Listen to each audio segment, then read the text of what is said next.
Jim Leland and Clint Hurdle renewing old acquaintances as the Buccos and the Detroit Tigers meet in Game 1 of a 5-game homestand, the start of interleague play in Major League Baseball. And we are here outside the Maz statue where part of the Forbes Field wall still stands. And, of course, you remember fondly the Mazeroski 1960 home run that beat the New York Yankees. But keep in mind, Forbes Field was built in 1909. And later that year, the Pirates played the Detroit Tigers in the World Series. Steve, you remember that, don't you? I do very well, actually, Greg. I got rained out in my first start in that World Series. Well, the Pirates went on to win that World Series, Steve. They're trying to get back to the World Series and coming off 2 nice road wins. You know, Clint Hurdle has talked about different milestones this club needs to reach to prove that they're better than they were last year, and that's just one area. The Pirates much better on the road. Absolutely, and overall they're much better, Greg. When you think about the starting pitching, it's much better. The bullpen is improved. That's going very well. If we can just get the hitters to catch up with everything else, I think the Pirates are on their way to having a much better season. Well, another milestone, Steve, to find out, a barometer to find out if the Pirates are better. Can they be better in interleague play? They've been abysmal in that regard. They're playing the Detroit Tigers in Game 1 of this 3-game series, and Jeff Karsten's on the hill for Pittsburgh. Yeah, the jack of all trades, Jeff Karstens, and he is coming off some good starts. He'll face Brad Penny. Should be a good matchup. The Tigers in town, a lot of excitement around this ballpark. The Buccos and the Detroit Tigers meeting in Game 1 of a 3-game interleague series at PNC Park. It's all coming up next on Root Sports.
Taking the hill in Game 1.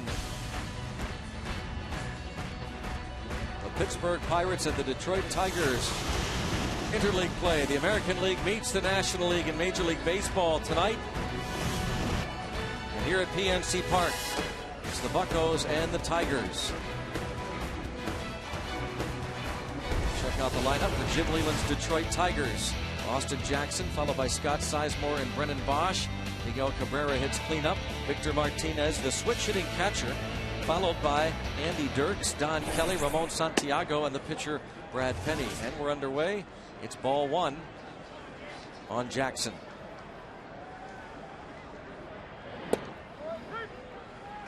Strike is called. 1 ball, 1 strike on Austin Jackson, hitting .237.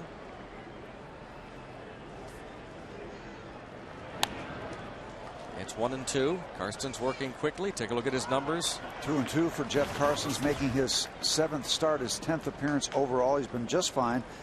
He, like Paul Mahalem, would like to have a little more offensive support, but Jeff Karstens has stepped in for Ross Ollendorf, and he has done, I think, a terrific job. Breaking ball swing and a miss. Strikes out Austin Jackson to start the ball game. Pulled the string nicely on the curve.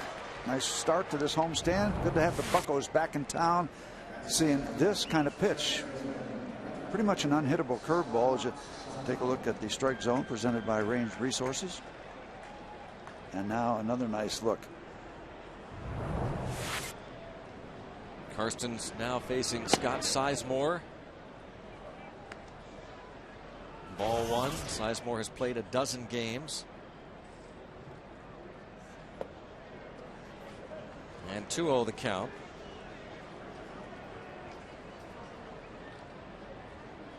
Tigers come in with a record of 22-21. Bounce to short. Backhanded by Cedeno. On to first and just getting Scott Sizemore. Jim Leyland's Tigers.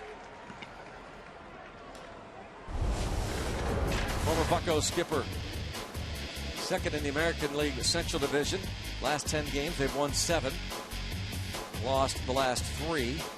316 strikeouts at the plate, third most in the American League. Their earned run average in 16 games this month, 282, fifth best in the major leagues. Austin Jackson, 11-game hitting streak.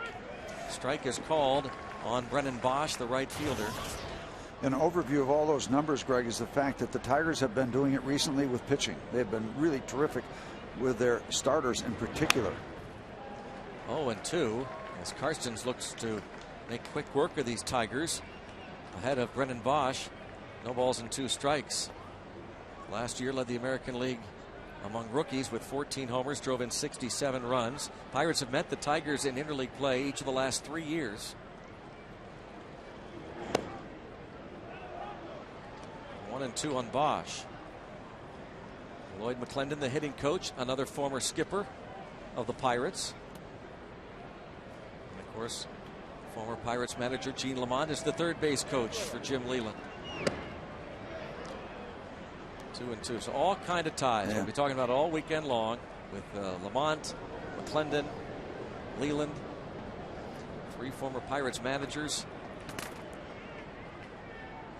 Clint Hurdle, who was on Jim Leyland's coaching staff with the Rockies, and popped them up. And we'll be talking a lot about this connection too. The Pittsburgher Neil Walker and his brother-in-law Donnie Kelly will take the field along with Brad Penny. Nice work for Karstens.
his 10th start. This 32-year-old, 6'4", 230-pound right-hander out of Blackwell, Oklahoma. He has bounced around. His numbers there overall won't tell you the entire story, because lately he has been very, very good. His last 5 starts, he's given up a total of 7 runs. He's 4-1 in those last 5. He is on quite a roll. A lot of fastballs, a lot of two-seamers, a lot of four-seamers. You're going to see a little bit of Charlie Morton with this young man who's discovered the wonder of a sinking fastball to get a lot of ground ball outs. Funny, you never know when you'll find a new pitch. All right, this is his 12th major league season. They said he is in love with this two-seam fastball. Ball 1 on McCutchen. 247 average on the year. There's the four-seamer there, but they say recently he's got a lot of ground balls. His control is good. 8 previous starts, 17 walks, so be ready to turn the bats loose. A lot of sunshine here at PNC Park. How about that? What'd you say? Sunshine, yeah. They rented it for these few hours. You call that in Washington, D.C., don't you? A rainout. That's right. That Pirates is a decided rainout. not to shut this one down beforehand, as opposed to the Nationals. Little sun factor for Jackson in center field. That won't last very long. He's shading his eyes as we speak. 2-2 on McCutchen.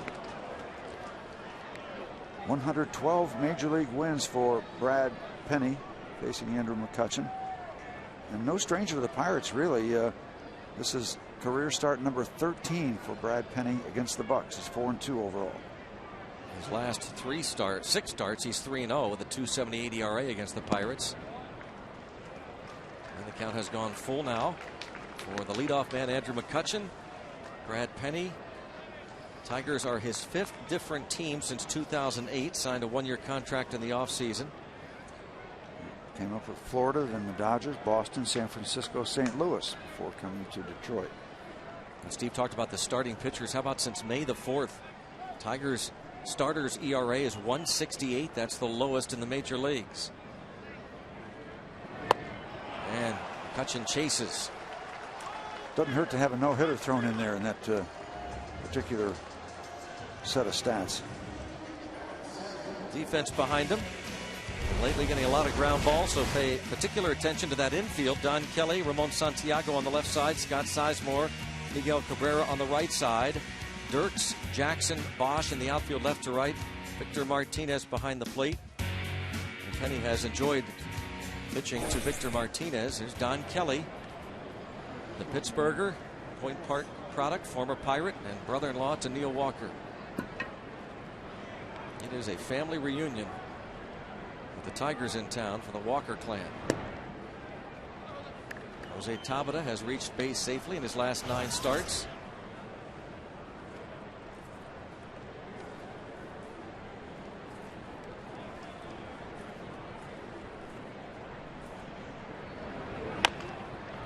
And the dribbler, Don Kelly, tested. Nicely done. Passes the test. Type of player that Jim Leyland absolutely loves. Don Kelly can play everywhere.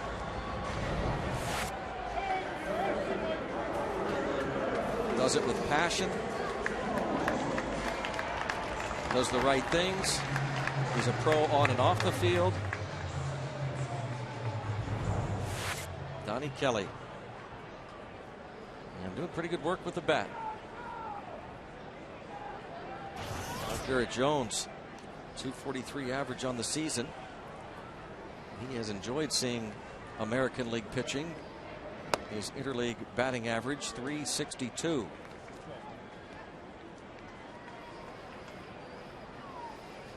Two outs, nobody on. The Tigers went down in order in the top of the first. Penny trying to set down the Bucks 1-2-3 in the bottom half. You know, Greg, the Pirates might have Brad Penny in the place that they want him. 4 starts at PNC Park, a total of 21 innings pitched, 16 earned runs. So the Pirates have done some damage against Brad Penny here. However, he had a shining moment back in the 2006 All-Star game here when he started. to second, Sizemore to first. So Penny has a 1-2-3 bottom of the first inning. Interleague play underway in Pittsburgh. Bucks Tigers scoreless after 1.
.29 runs batted in. Tied for 6th in the American League in ribbies.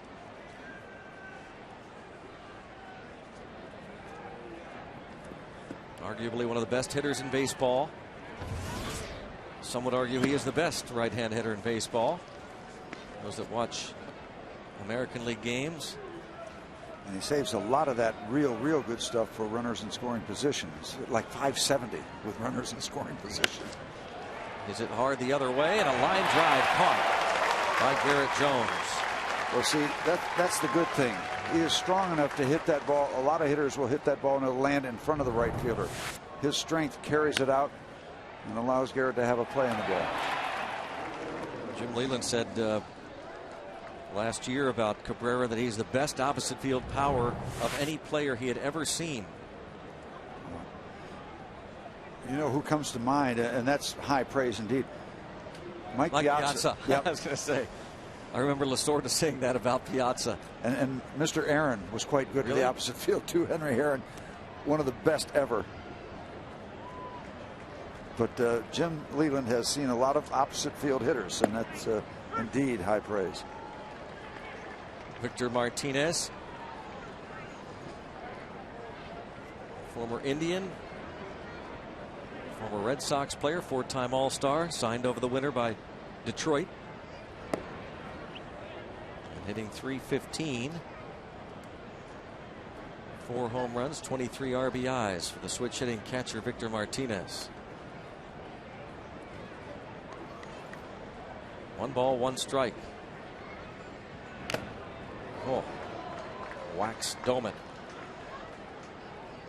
Kind of it's not a common thing. You got 2 switch hitting catchers in this ball game, Martinez and Ryan Doman, and they're both involved there. Take another shot. You might take another shot like that and you'll have 1 switch hitting catcher. There's the old Bucko logo shirt. Got it all. You got it all.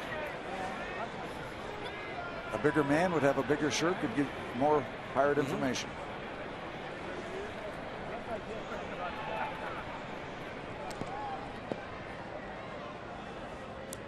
1-2 the count on Victor Martinez, who's catching for just the 9th time this season. He's the regular designated hitter, what with Magli Ordonez out.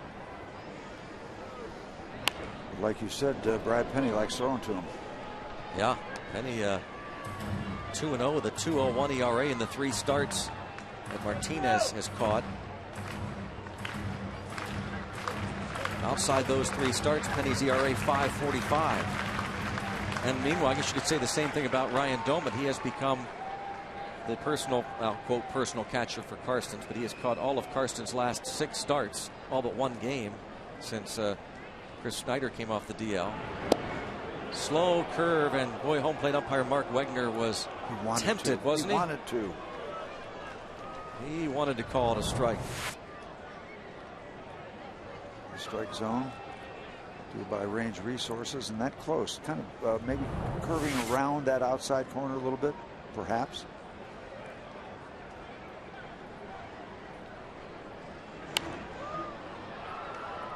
Foul ball.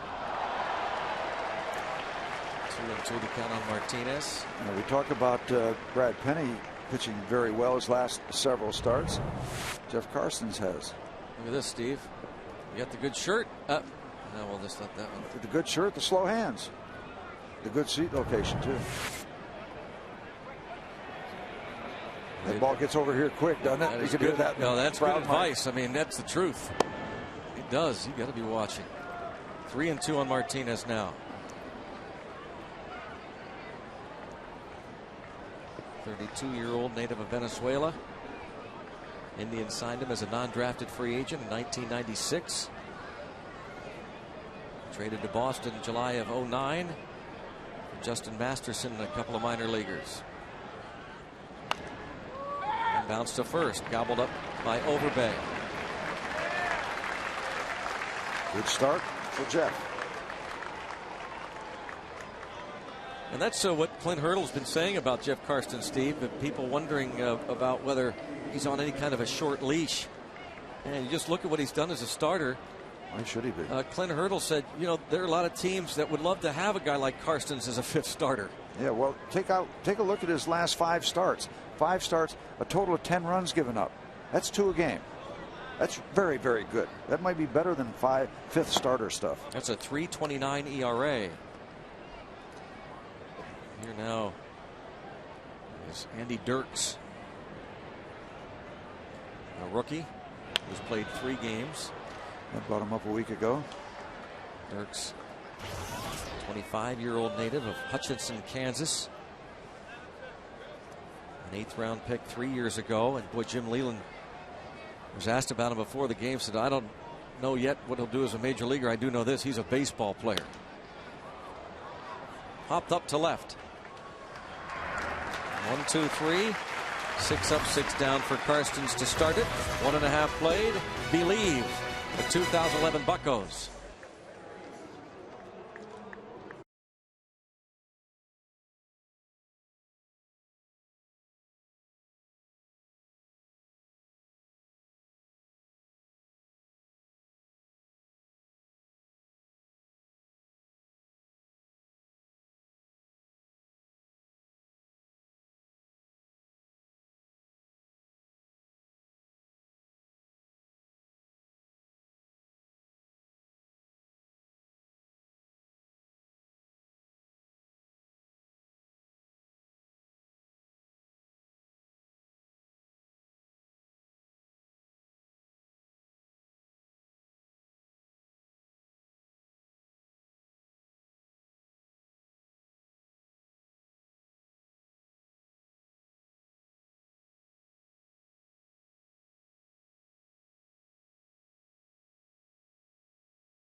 Merrill Automotive League leaders. Batting average at home since April the 24th. Neil Walker batting .432 in his home yard. Matt Joyce of the Rays down in St. Pete at the Trop batting .467, and Brett Wallace is hitting .457 at Minute Maid Park in Houston since April the 24th. There's nothing better than having a hometown guy in your lineup. The only thing better is having him hit over 400 at home.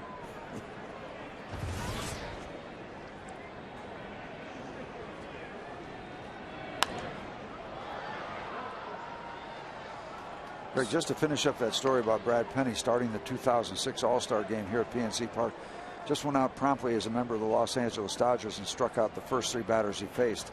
Pretty impressive first inning. And those aren't just average ball players at the All-Star game.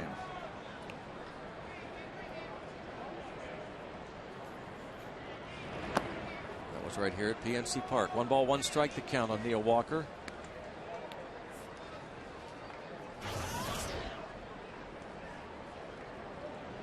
Lyle Overbay on deck. Neil Walker doubled off the center field wall in the 5th inning in Cincinnati yesterday. Brought home a pair of runs to give the Pirates a 3-1 lead, and they went on to beat the Reds 5-3, sweeping the brief 2-game series. Walker was 2 for 4 in yesterday's game, on base 3 times. Was on base 5 times in the 2 games against the Reds, and after the game Dusty Baker said, we got to do something to figure out how to stop that guy. James McDonald really turned things around. Picked up the win after giving up that home run to Jay Bruce in the 2nd. And there's a ball hit to 2nd. Sizemore on to Cabrera. Steve talked about this. Flash back to July 6th, right here at PNC Park, striking out the first 3 batters: Ichiro, Jeter, David Ortiz. Impressive. Also an All-Star the next year with the Dodgers in 2007. I want to show you a little bit about his windup when we can. In the windup, he will take the ball in back of his body, so you see it and then you lose it in back of him, and then you've got to try to pick it up again. A little deception. You won't see it from every pitcher, but watch the right arm as it goes into the glove. Now all the way in back, you see it there, and then you got to see it as it comes out from around the back of him. So another little thing to try to figure out as an opposing batter to Brad Penny. Good stuff and a little tough to pick up.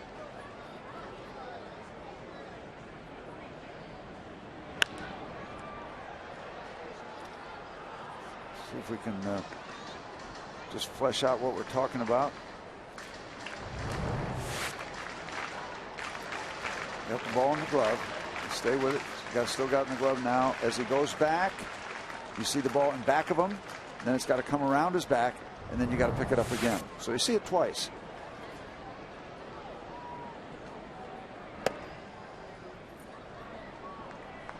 Anything a pitcher can do to add a little deception, make it a little difficult for the batter to maintain his rhythm and visual look at where that ball is going to be released from. You see it twice, might flinch a little bit. Hit hard by Lyle Overbay. Man, he smashed that ball to center field. Ball did not leave the yard, obviously. Sent Jackson back, but you could hear the crack of the bat on that ball hit by Lyle Overbay. A couple balls hit sharply. The ground ball by Walker, and now you see that's the 2-seamer going back into the hitting zone that time. There's the crack of the bat. You hit that ball to another part of the ballpark, you got a 1-0 Pirate lead. Now it's Ryan Domit.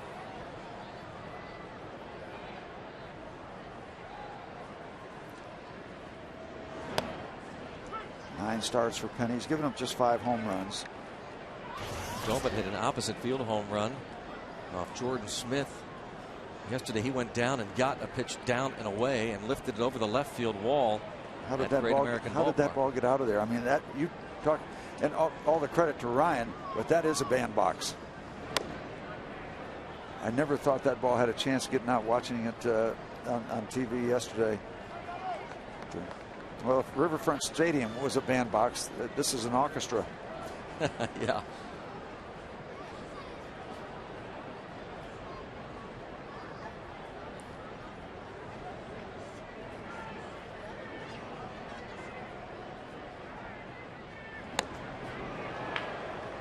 1-2. Here's what we're talking about. This home run yesterday. Yep, those go down and hit. I'd say, okay, that's a routine fly ball to left. Yep. Jordan Smith couldn't believe it either, Steve. You couldn't believe it, nor could the pitcher who gave it up, Jordan Smith.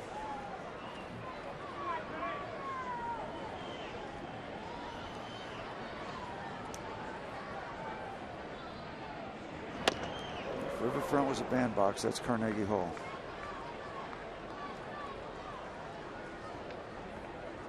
Two and two.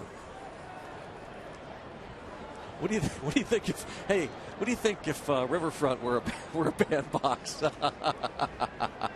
Well, just wonder what your thoughts were. Yeah, let me just try to flesh that one out a little bit. Still 2-2 on Domit.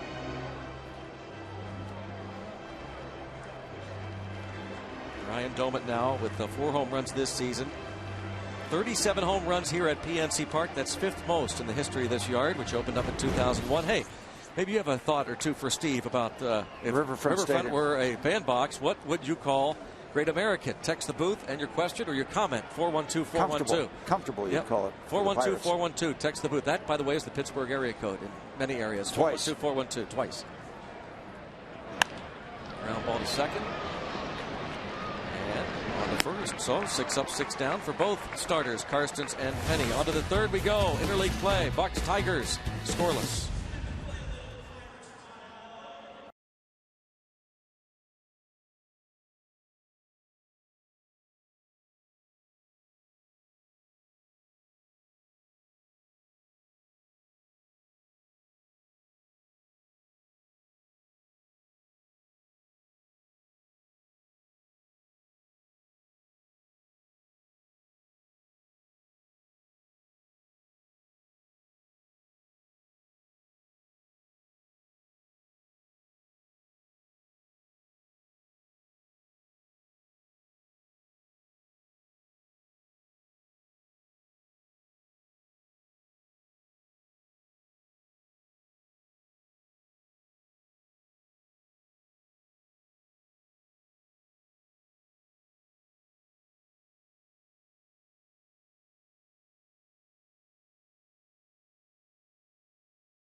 Lebo, Don Kelly stepping to the plate for the Detroit Tigers and has a lot of fans here in section 112. How about Don Kelly, huh? These are all members of Point Park College who are here tonight to root on Don Kelly. And before his career at Point Park, let's back up to 1998 when he was a stud at Mount Lebanon High School. He batted .491 and had 23 RBIs for the Blue Devils, a team that won the state title back in '98, and then moved on to Point Park, and of course the Pirates for a short while, and now the Detroit Tigers. We'll have a little bit more on him coming up a little bit later in the broadcast. Yes, guys, I found his coach from Point Park further in the front row. We'll get to him a little bit later. They're all here, thanks to Dan Potash and Don Kelly, who was the Tigers' 8th round pick out of Point Park in 2001. And then Bucks picked him up for a time. Now back with Detroit and getting a chance to play just about anywhere on the field. 0-2 the count on Don Kelly.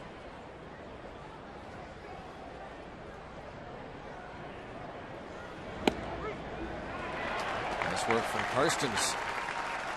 You know, not surprising that Jim Leland likes a guy like Don Kelly, as we'll take a look at this strikeout. The strike zone telling us that it catches that inside corner. Jim Kelly knows that the superstars Jim have Leland. it. Yeah, Jim Leland does. So does Jim Kelly, I'm sure, knows about superstars, but Jim Leland certainly I'm does. trying to combine the two guys together for time. For time. His play goes 4-3. Oh, I haven't worked in a while. Jim Leland likes the Don Kelly type players that aren't the superstars that have to really work for it. I mean, he has a lot of respect. He loved Bob Walk because it wasn't easy for Walkie.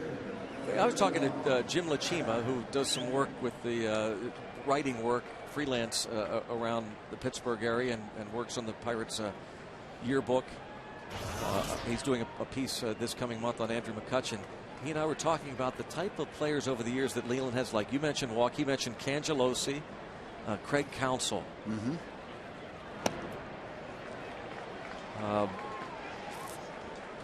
Well, the guy he mentioned earlier today, Andy Dirks, is going to be one of those guys. And Leland himself said, you know, it's not always about the, quote, athlete. He said, they're great, but I like baseball players. John Wehner, of course, was a favorite of Jim Leland. I mean, Wehner, the quintessential Leland extra player, right? You look at guys in that category, and what does it tell you? He likes and respects the guys that didn't come easy for it. It wasn't a real overpowering kind of thing. They've had to grind it out. Also a big fan of Jim Kelly, the Buffalo Bills. Well, you see the players got a kick out of that foul ball past Cabrera. And Penny stays alive. This is one part that didn't make Jim Leland smile when he was asked before the game about interleague play and about his pitchers having to suddenly hit. Now, of course, Penny has some National League experience, but he said, you know, we're just trying to get through these games at National League ballparks, hoping a guy doesn't break a finger trying to bunt or pull a rib cage or a muscle when he's running. Although Penny has acquitted himself very nicely with the bat. He's got 3 career home runs. He's got 34 RBIs in his career, so he knows what he's doing when he's got the stick in his hands.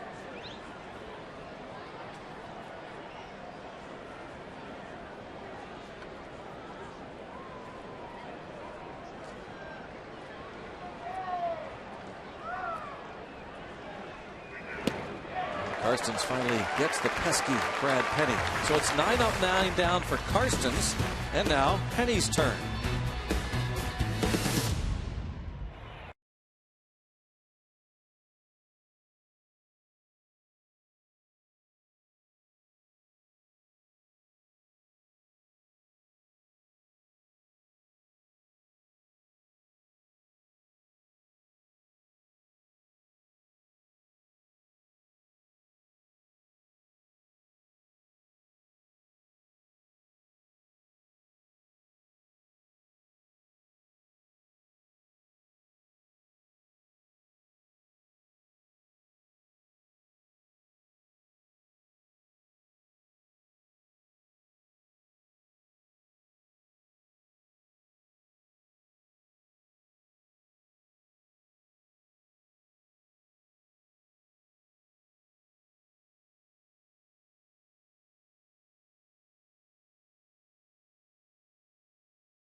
Sponsored by Day Automotive. We're gonna make your day. Let's go Bucks. And we are back here at PNC Park, heading to the bottom of the third. Brad Penny will face the bottom third of the Pirates batting order. Brandon Wood, Ronnie Cedeno, and Jeff Karstens. And now we'll check out our Day Automotive. This day in Pirates history is on this day in 1978. Willie Stargell hit a massive, Steve, you will remember this, I know, that 535-foot blast off Wayne Twitchell of the Expos at Olympic Stadium. Pirates won the game 6-0. 407th career homer. At the time, it tied him with Duke Snider on the all-time home run list. Of course, Captain Willie went on to hit 475 in his career, most ever in Pirates history. But that, for a long time, that was marked, that seat at Olympic Stadium. Yep. That might have been further than the one he hit into the swimming pool at Old Jarry Park, Parc Jarry, before the Olympic Stadium was involved with Montreal baseball. A couple of greats right there. That'll work. You can win with those guys. Brandon Wood getting the start, his 8th at third base since being picked up off waivers from the Angels. Pedro Alvarez not in the lineup. Bothered a bit by that quad injury. Don Kelly throws out Wood. That injury had Pedro Alvarez out for a handful of ball games. And now Pirates hopeful that this one won't be too long. He was just starting to come around at the plate. Both of these pitchers, we talked about them pitching very, very well in recent starts, and they are as advertised. There has not been a base runner in this ball game. Brad Penny. Isn't this interesting? Before Cedeno steps in, Victor Martinez goes out with nobody on base. And he's retired 7 straight. Yeah. He's just going out there to say, don't change anything. By the way, you'll notice on Penny's uniform and the rest of the Tigers are wearing a patch honoring Sparky Anderson. They will retire his number later on in the season, I think June 26th. Both the Pirates and the Tigers honoring former managers who passed away. Sparky Anderson, November 4th, 2010. And Jim Leland, Pirates skipper, passed away on February the 11th. Both honoring those greats. Boy, a managerial theme in this opening game. Yeah, isn't that the truth? Series. Former Pirate managers, managers that have passed away and are being honored throughout the season. Rightfully so. Cedeno, last 4 games hitting .429. He's hit safely in 15 of his last 18, so his average up to .246 now.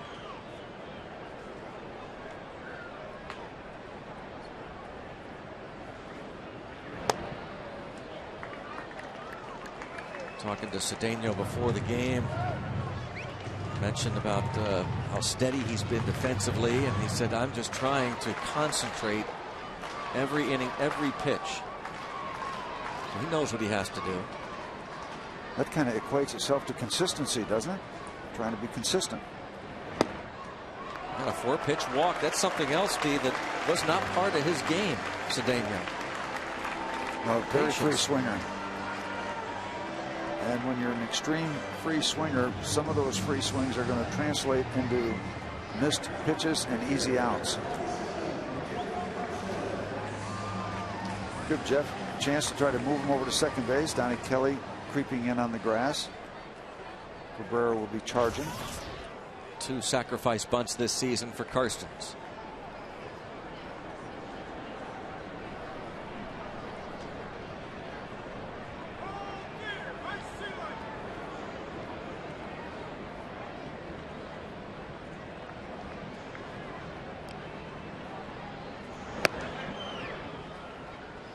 Ball 1.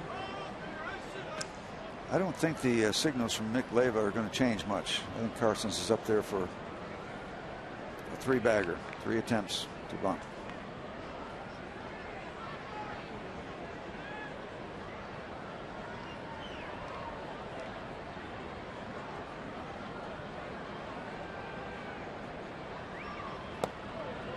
Two and 0.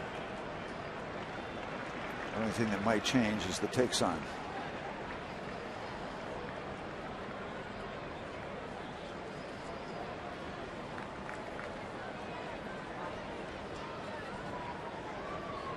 I know we talk about pitch count every game, but I think some pitchers it affects more than others. I would think that Penny is maybe not on a short leash. He threw 112 pitches 3 starts back, but I'd like to build that pitch count up if you're the Pirates. The bullpen has been shaky, and Penny coming off an injury last year, abbreviated with the St. Louis Cardinals. He went on the disabled list May of last year with a strain in his upper back. And just 9 starts. Yeah, they thought he'd be back with that injury, that it was just a minor problem, but That was it for him. 3-4, 3.23 ERA. And probably why he just received the 1-year, $3 million deal with Detroit. A lot of teams not willing to gamble. Though you know Leland's great relationship with Tony La Russa, you have to believe that they were on the phone discussing whether La Russa believed Penny was healthy and whether it would be worth a sign. And Penny has done good work. This is his 10th start. Really good. The last 5 starts, he's 4-1, only 7 runs given up in 5 starts. Steve, he had the option, as a lot of starting pitchers do at the end of a series before going on to another city. There goes the runner. Swing and a miss. And a stolen base. So Karstens was swinging with 2 strikes. It's a strikeout. But a steal for Cedeno. That's his first in 4 attempts.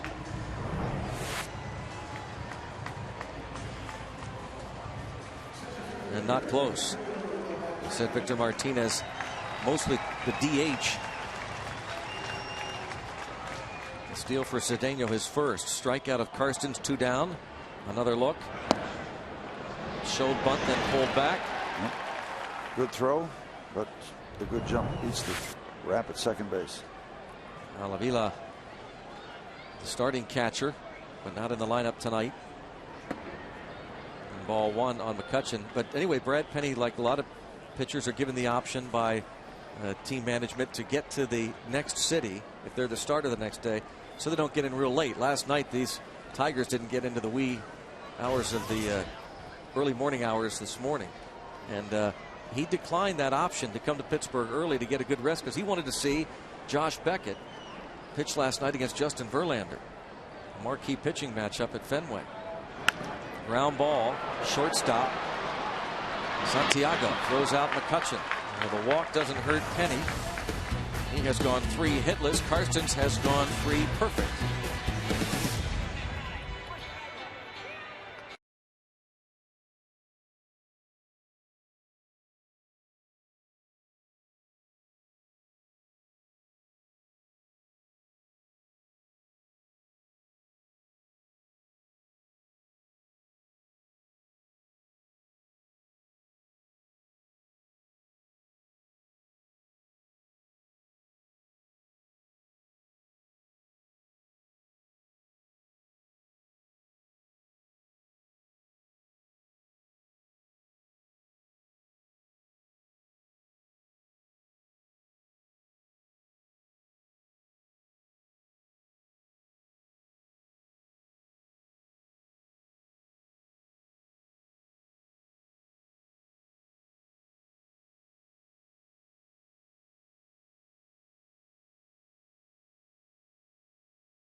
Before he took over. Also, don't forget about Rafael Belliard. He is the infield coach, former Bucco.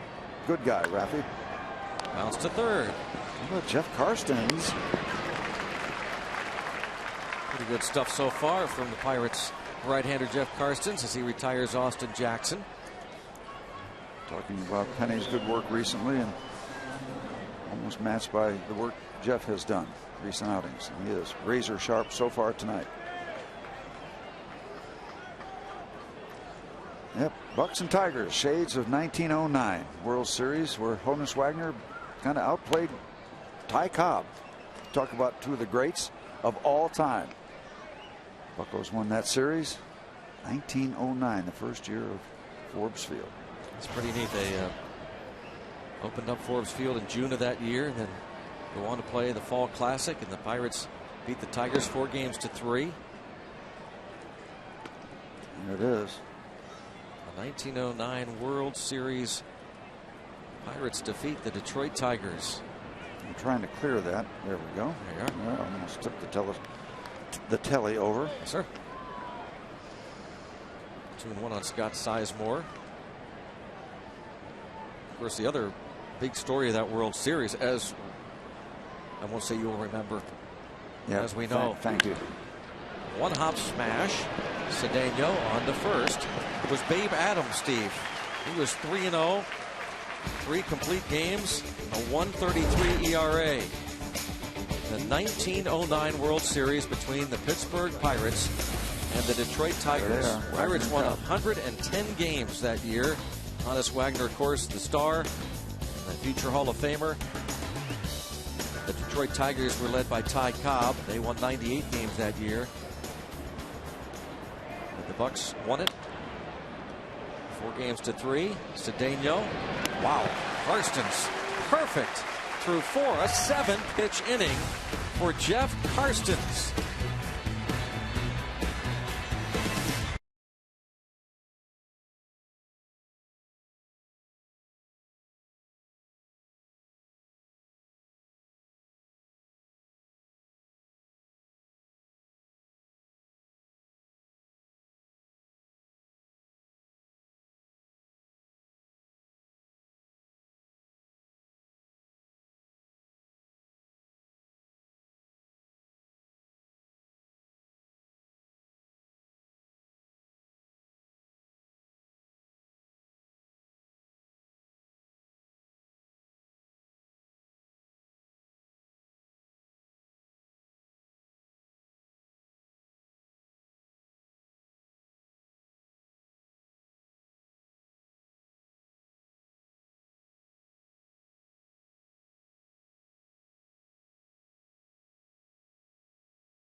Toyota.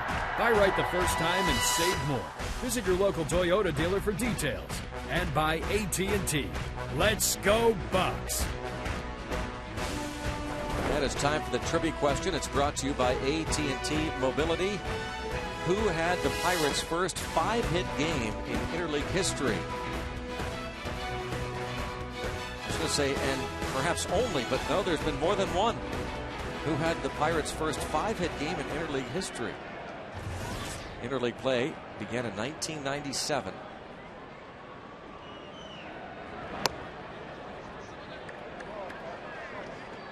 Steve, you gonna write down your guesses? Yes, I am. You don't need... Go Bucks en route. Oh, very clever. Watching the game on Root Sports. Keep in mind, a radio-only game tomorrow. Still some tickets available for the only player bobblehead of the year. Neil Walker giveaway. And then Sunday, a kids' Sunday. All youngsters will get a pierogi beach towel from Mrs. T's Pierogies this Sunday. All of a sudden, 3-0. Penny walked Cedeno on 4 pitches. He falls behind Tabata 3-0. Tabata getting a kick out of that one.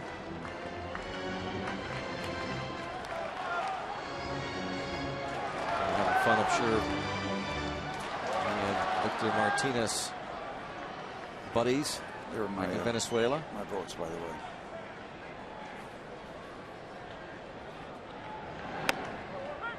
Three and one.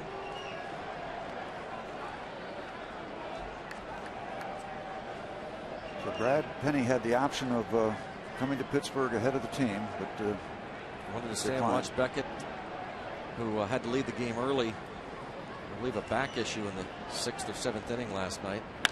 Shot off of Penny, deflects to short, and no chance. And a base hit, the first hit of the ball game. Literally a hit as it caught a piece of the pitcher.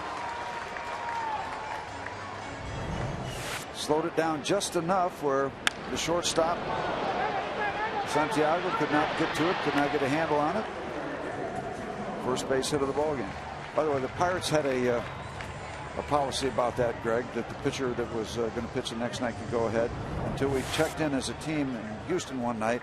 Got in at 4 o'clock in the morning. We're there at the hotel lobby checking in, and our pitcher the next day walked into the front door of the hotel after you guys had arrived. Mm-hmm. Get his rest. He was happy to get into Houston earlier than the team, and took advantage of his extra time. Yep, we're all checking in around the front desk, and in comes our pitcher at 4 a.m. The guy we sent ahead. Get his rest.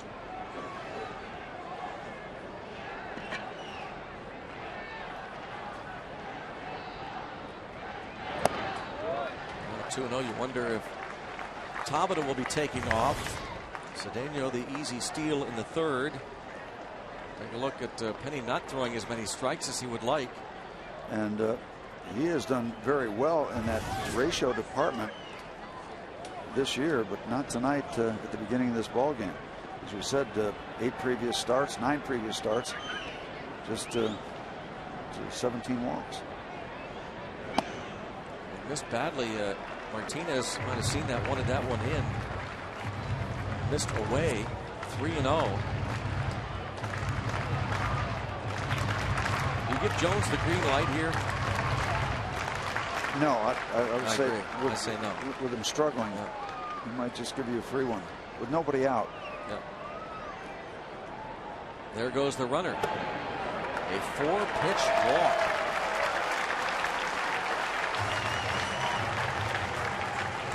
There is Neil Walker. It'll be his night tomorrow night.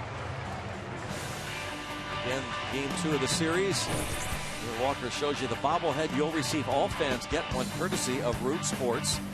Again, it's the only player bobblehead giveaway of the year. It's also an Eaton Park Scratch and Win Saturday. All fans get a scratch card good for prizes from Eaton Park. Tickets still available. Go to Pirates.com. Neil Walker bobblehead tomorrow night. That pitching matchup is a good one. Max Scherzer 6-0 for Detroit against the Pirates' Kevin Correa. Looking for a bounce back start. He's 5-4 on the year. Neil Walker grounded out in the second. Now would Clint Hurdle bunt him? The third baseman Kelly is back. Good at bat for Neil. First time up, hit the ball sharply to second base. Not going to bunt your leading RBI man, but the reason we ask, because you with Hurdle, you just never know. He has told us nobody's immune. Yep. Nobody's off the list of possible bunters. Penny, when he's going good, will get a lot of ground balls and double plays. That's what he's looking for here.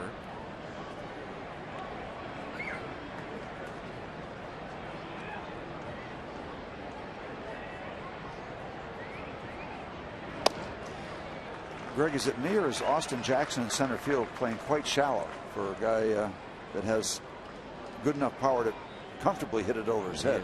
Now, a lot of center fielders are very confident in their ability to go back, but yeah, good shot there to show us how much real estate there is right directly in back of Jackson. But these guys, they feel like they can go back and run down anything, and he has great speed.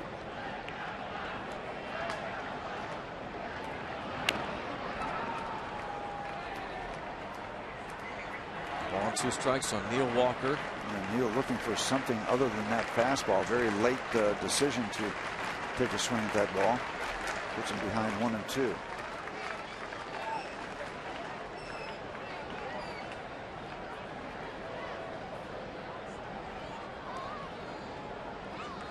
Tabata and Jones, the runners, the first real threat.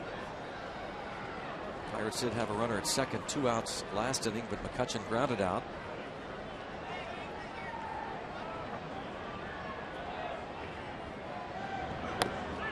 Strike 3 call. Third K for Penny.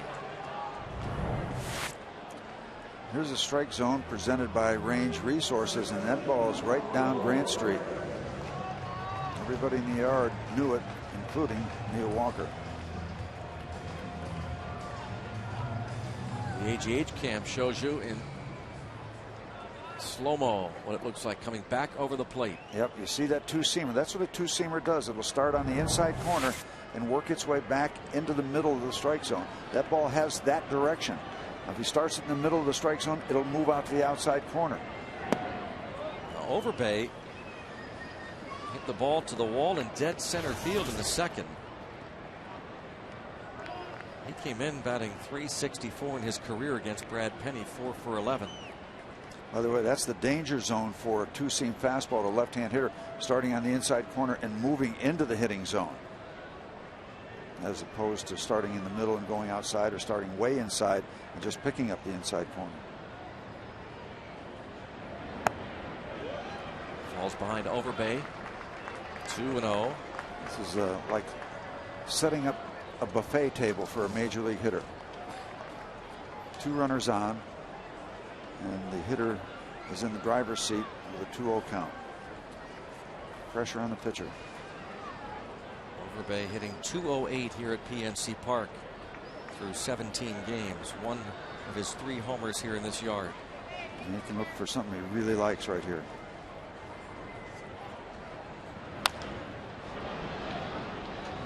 Two and 1. First pitch strikes is what you want to do, but only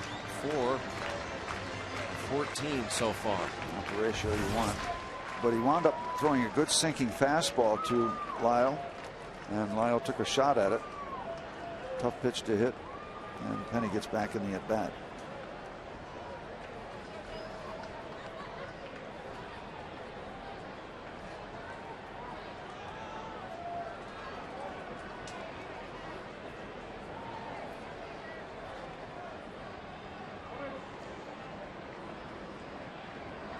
Just in case Tabata had thoughts.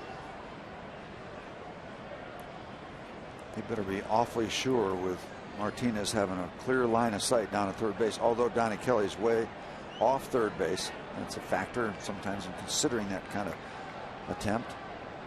Shortstop trying to keep him close. Hit hard the other way. Back is Dirks at the warning track and makes the catch. Big left field. Big left field. The Detroit Tigers are used to that. They've got a huge left field. Was it Comerica it's called? Huge left field there. Back to the trivia question, the AT&T mobility trivia question. Let's see, Steve's answers are Johnny Ray and Freddie Sanchez. Okay. The question, who had the Pirates' first 5-hit game in interleague history? You're going to name them both. Brant Brown, 5 hits June 9th, 1999 against the Tigers.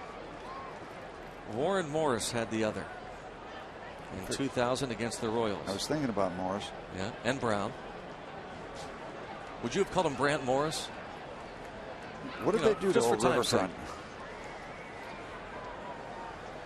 Just to save time. Ball 1 on Domit. Bounced out in the second. That was the highlight of Brant Brown's career with the Pittsburgh Pirates. You there? Remember a couple of home runs that day, a couple of bombs. Remember Ernie Harwell was nice enough to come over and welcome us there. That was pretty neat during that series.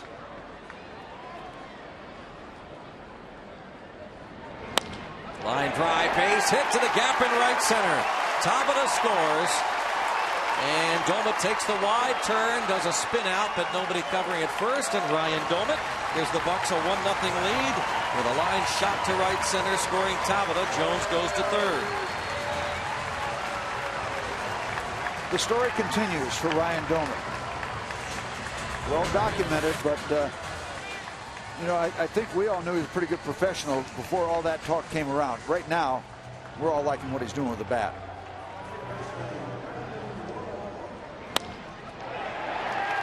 Nothing cheap about it. Domit's 15th RBI. Tabata able to score easily.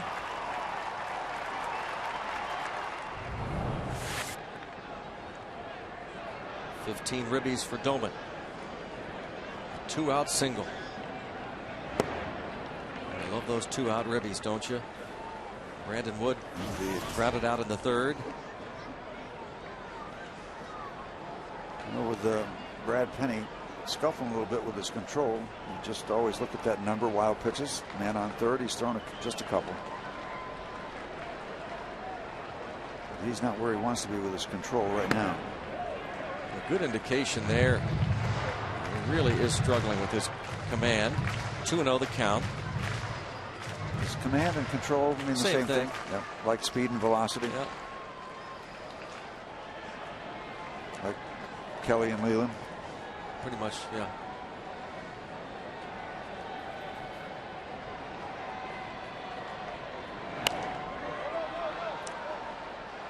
Kelly Leland, daughter, son Patrick, who he's going to be playing in Norwich as the Tigers have moved him up a notch.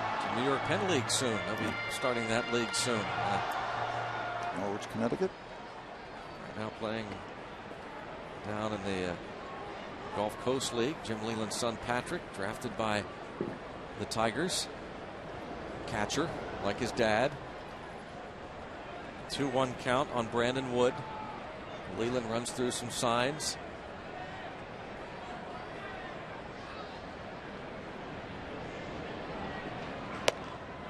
Three and one.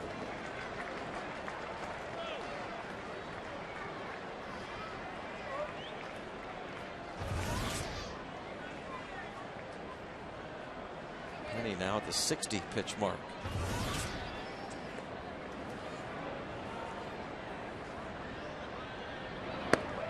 Walked him, and here comes Cedeno.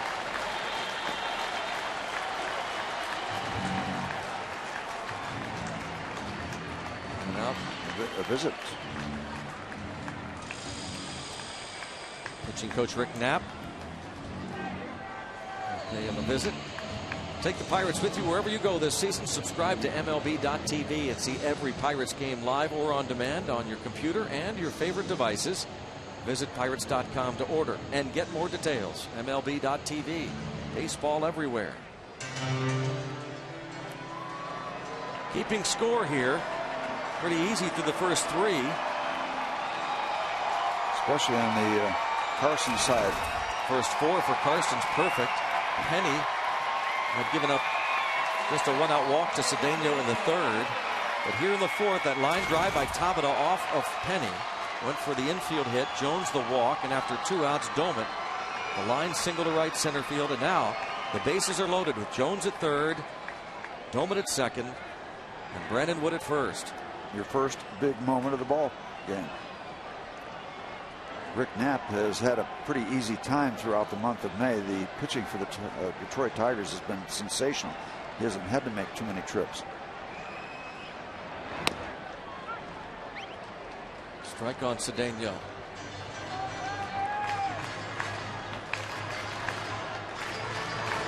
Brandon Wood can get a huge lead. You find a gap right now, you might have a three-sizer.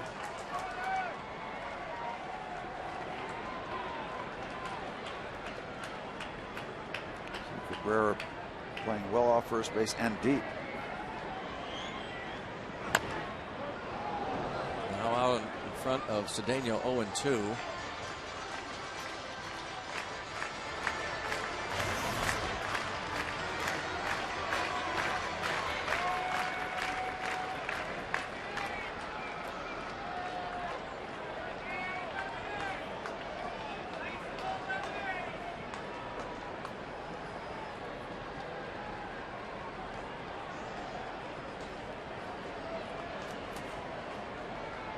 Two count. 1-2.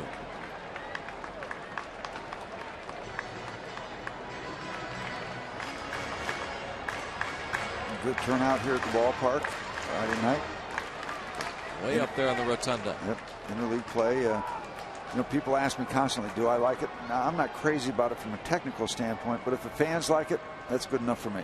If the fans react and relate. Ground ball sharply hit, but the second baseman is there. Sizemore tosses to Santiago. Bucks get one.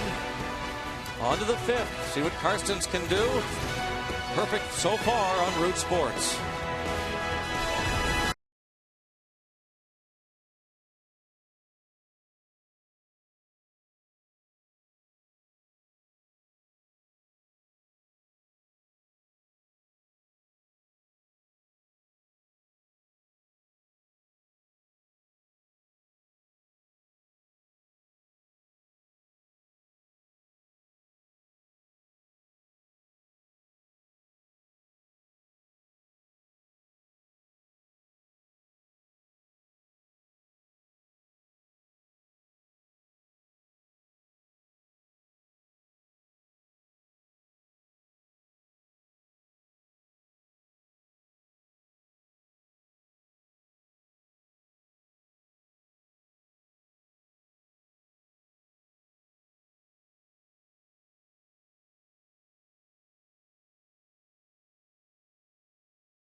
I'm all for it. I know there's, because I do believe it brings an added dimension to the game that fans look forward to at certain times.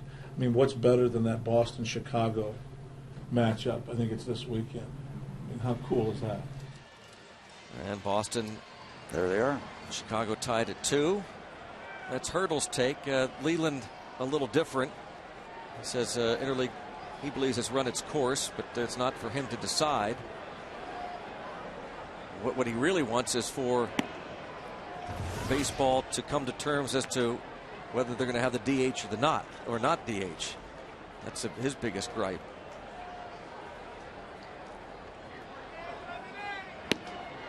Now Cabrera, who lined hard to right field in the second.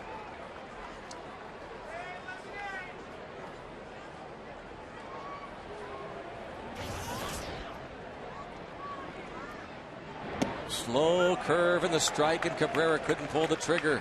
1-2. A hanger. Ooh. Dangerous.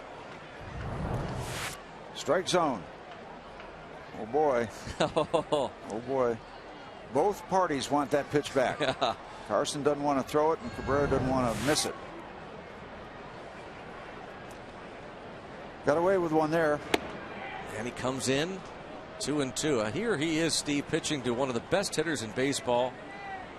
What a fun matchup this is. Mm-hmm. He's probably got the edge because there's nobody in scoring position. That's when he's at his best, Mr. Cabrera. Line drive, one hopper, deep short. Cedeno got him. Nicely done. And to be very honest, he's retired everybody.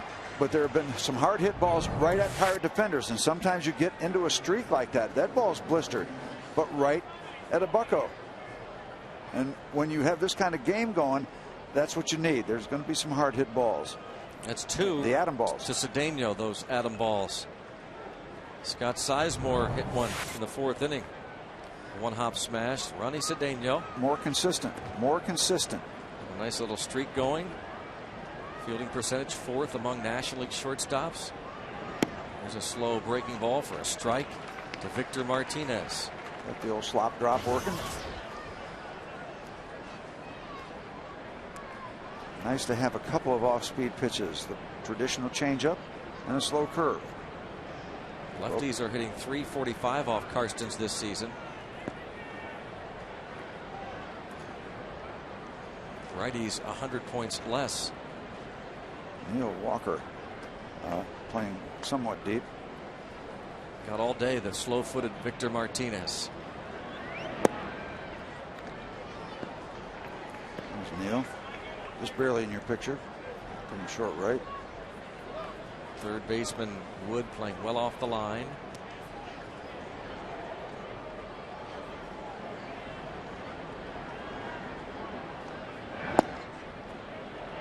Two and one. Close, but no right hand lifted by Mark Wegner, home plate umpire.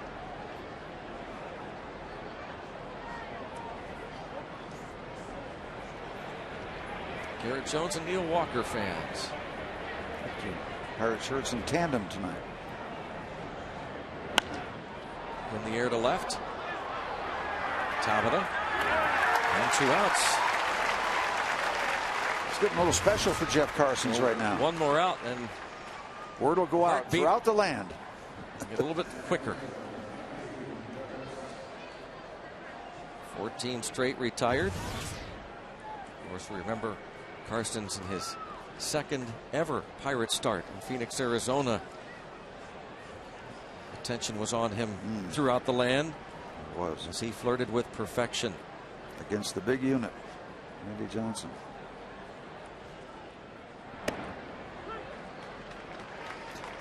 You get in these kind of situations too. There's enormous pressure on the pitcher, but the umpire has the heat on him also, and the catcher. You know, there's Ryan Doman calling pitches.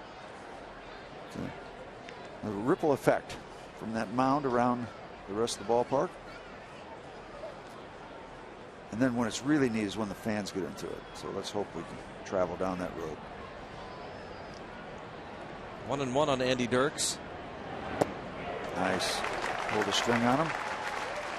He's the youngster that just joined the Detroit Tigers a week ago. I mentioned that.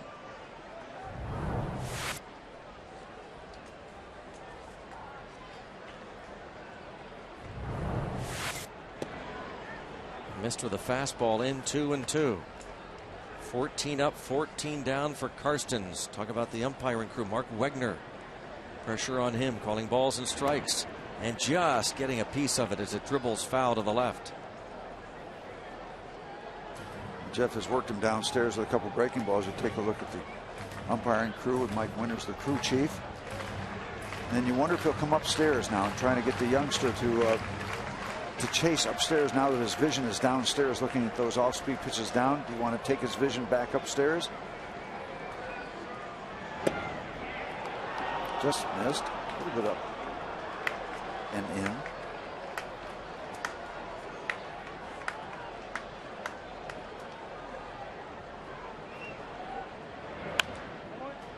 Dirks fouls it away. Still 3-2. Are you thinking now as a pitcher, let me just throw a strike and see what happens? I don't have to make it. I don't want to walk. I wonder. Yeah. A broken bat, little flare to center field and a base hit. 4 2/3 innings of perfect baseball for Jeff Karstens. And the youngster up from AAA breaks the spell. And now you hope that Jeff can just take a deep breath, take a big deep breath, collect himself now. A lot of work still to be done. Struck out Don Kelly, looking in the third.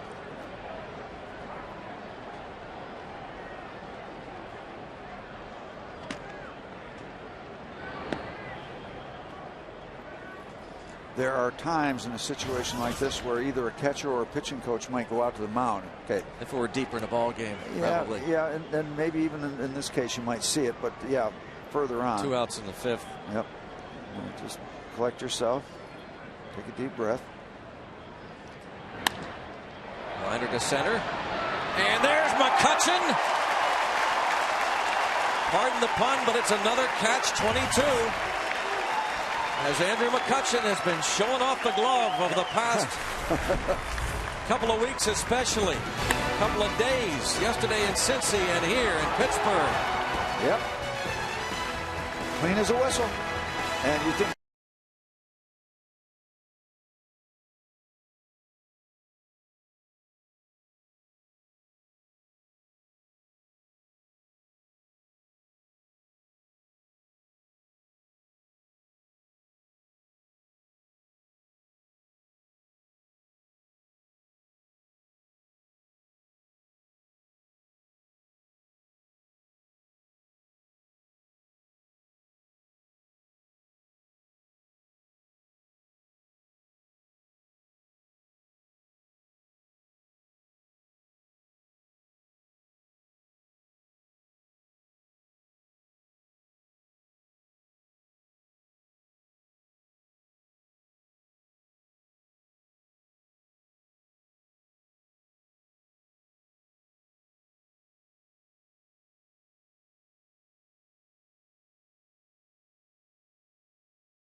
Karsten struck out in the third, not able to bunt Cedeno to second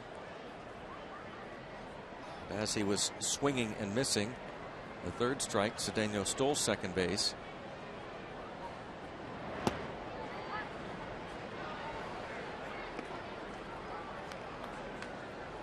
Karsten's 2 hits and 13 at bats this season.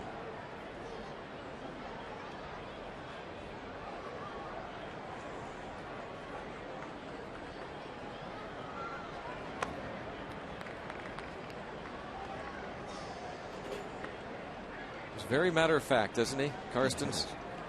The Jeff of all trades. Yep. Pirates Mr. Handyman.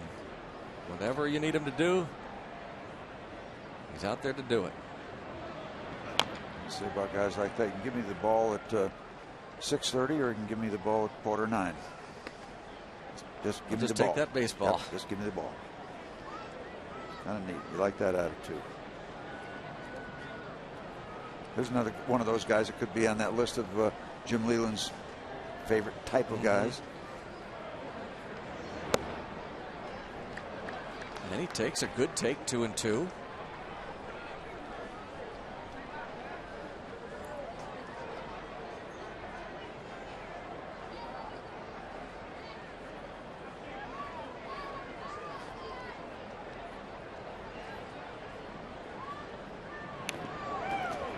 They can throw a lot of pitches. Yeah. Working.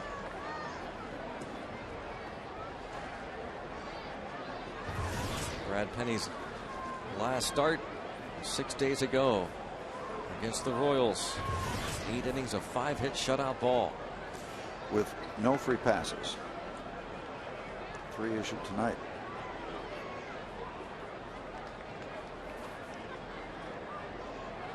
Last 2 starts he's not walked about full tonight. High chopper. And he has to wait. Karsten's trying to leg out an infield hit is retired.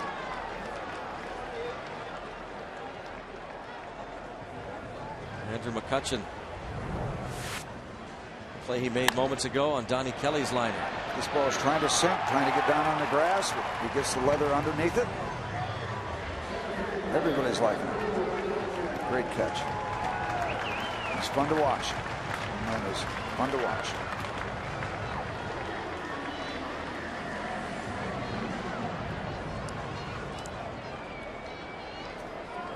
I think McCutcheon's probably kind of shaking his head thinking about that base hit, Steve.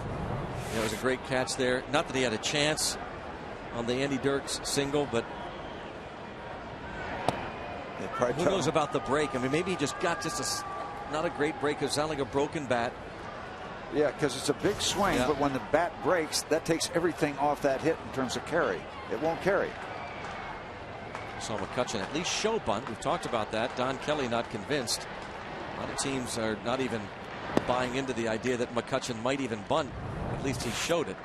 Here is that broken bat single. See, it's just a slight freeze. Yeah.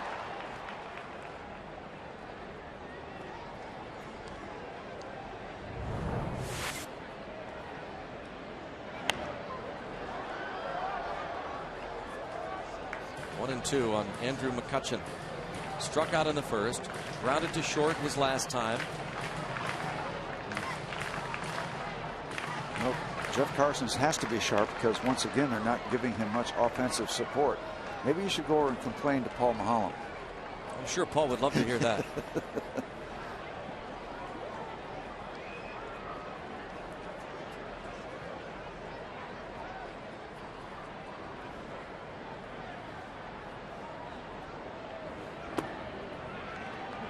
Two and two on McCutcheon.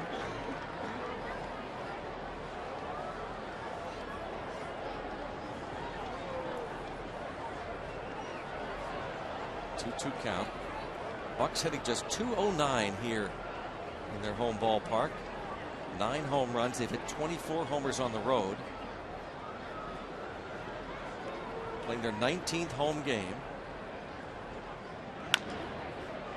And he beat this one out. Don Kelly, the bare hand. No, won't get him. Infield hit.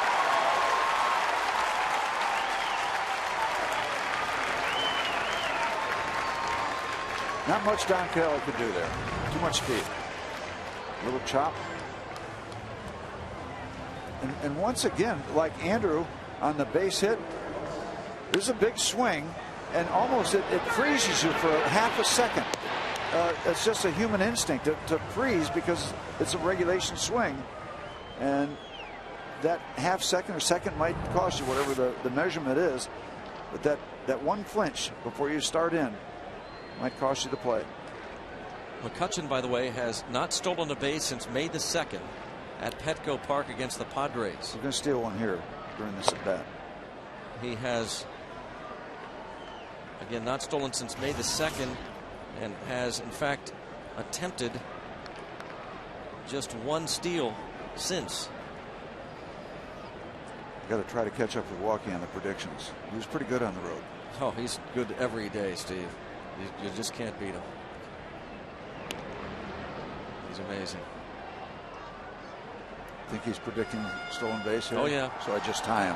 Well, at best. What you do is I got to tie it best. You just keep predicting and predicting, and we'll praise you when you're right.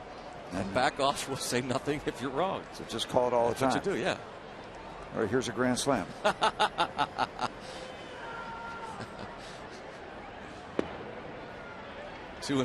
Tabata. Infield hit in the fourth. Line went off of Penny. Tabata grounded out in the first inning. He's reached base safely in each of his last 10 starts. Just saving some time. Headed up the middle.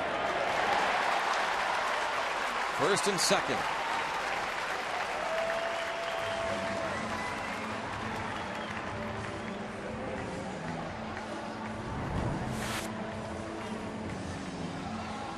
Pirates with 4 hits now in the last 2 innings off Penny.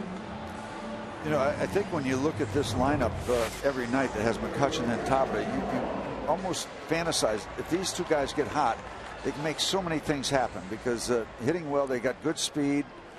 You just like that 1-2 punch at the top of the lineup when they're both hot at the same time. Get that going for a couple weeks, you could do some damage, score a bunch of runs.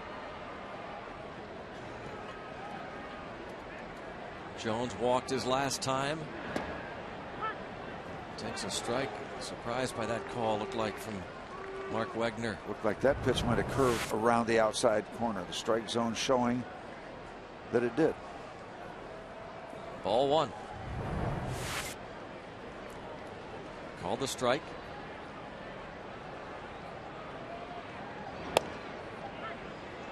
And strike two. This looked like a better pitch. It's that tailing fastball. Take another look. That's a much better pitch.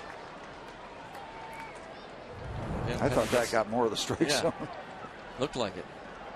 Penny gets both calls. And now setting up way inside on Jones.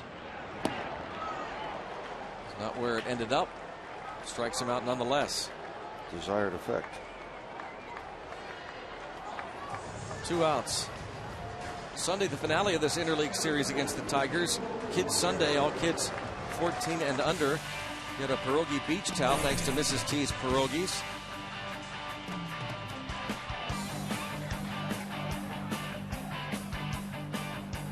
Early for the Family Fun Zone on Federal Street. Say after the game, all youngsters invited to run the bases thanks to H.K. Anderson Pretzels. Again, that's pierogi beach towels given away. Just saving time. That's what we're trying to do here.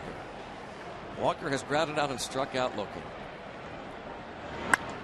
Fly ball to center fielder Jackson. Going to call off the left fielder Dirks. And Pirates strand a couple. We played 5. 1-0 Bucks. On to the 6th.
Beach towels given away to all youngsters 14 and under, thanks to Mrs. T's Pierogies on Sunday. Kevin Correa. He had that hat, but they wanted to show you those beach towels. You gotta have the right accessories. That's right. Beach towel. Yes, sir.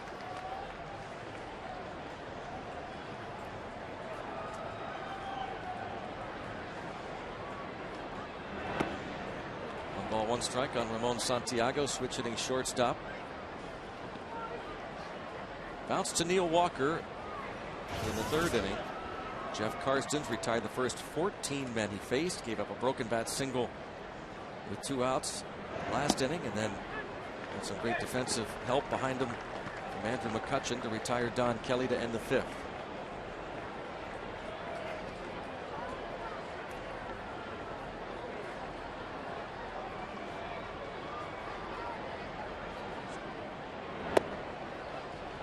Karstens showing some frustrations there. 2-2. We talked so many times about the point in a ball game where a pitcher might have a chance for a quote-unquote comfortable inning. Get this guy out. Oh boy. Deep to right. Didn't happen. Santiago has tied the game with his first home run. Ramon Santiago ties it up at 1.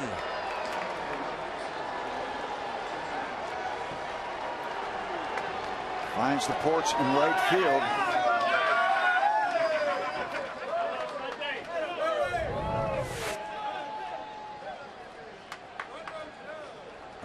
up and in the wheelhouse.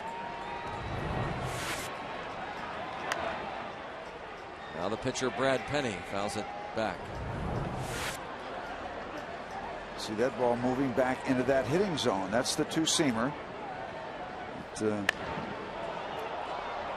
This gets tattooed.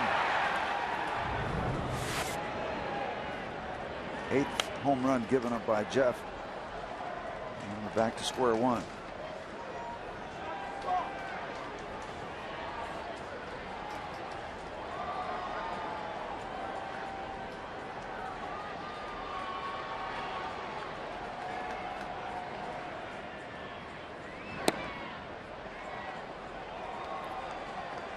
Jeff has been very, very impressive with his efficiency. Throwing a lot of extra pitches.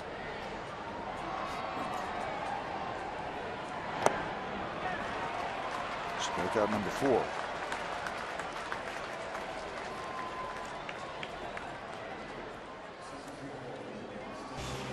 Let's check out tonight's Coors Light Freeze Cam. Last inning, Johnny Kelly's line drive, and Andrew McCutchen is there. Coors Light Freeze Cam brought to you by Coors Light, the world's most refreshing beer. Keep it together, Jeff. Carson's, you're doing just fine. You're working in the 6th inning. You've only given up 1 run on a couple hits. Line drive just past the outstretched glove of Lyle over into the right field corner. And Jackson into second base with a double.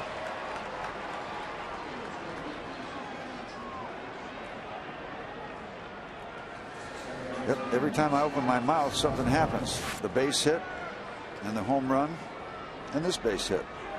You got it the rest of the way, Greg.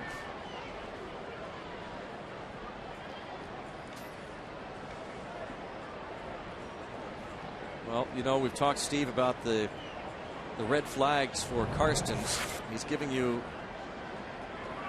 5+, 5 1/3 now.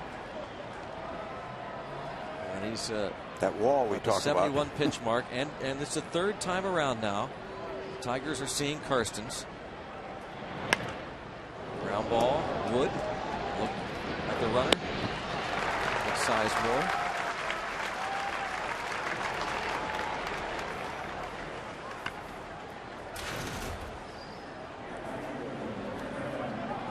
Karstens' longest outing of the year was his 3rd start of the season, 6 2/3 against the Giants here at PNC Park. Last time out, 5 innings, 2 runs, 5 hits. Really lifted because of the lack of offense. Clint Hurdle had an opportunity offensively to pinch hit for him with men on base in the 6th inning against Milwaukee on Saturday.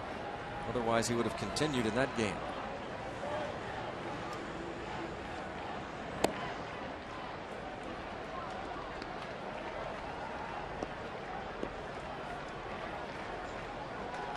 Right now he's at 73 pitches. See pitches 76 and beyond. Opponents hitting 571. Clint Hurdle, racer, is very much aware of those numbers.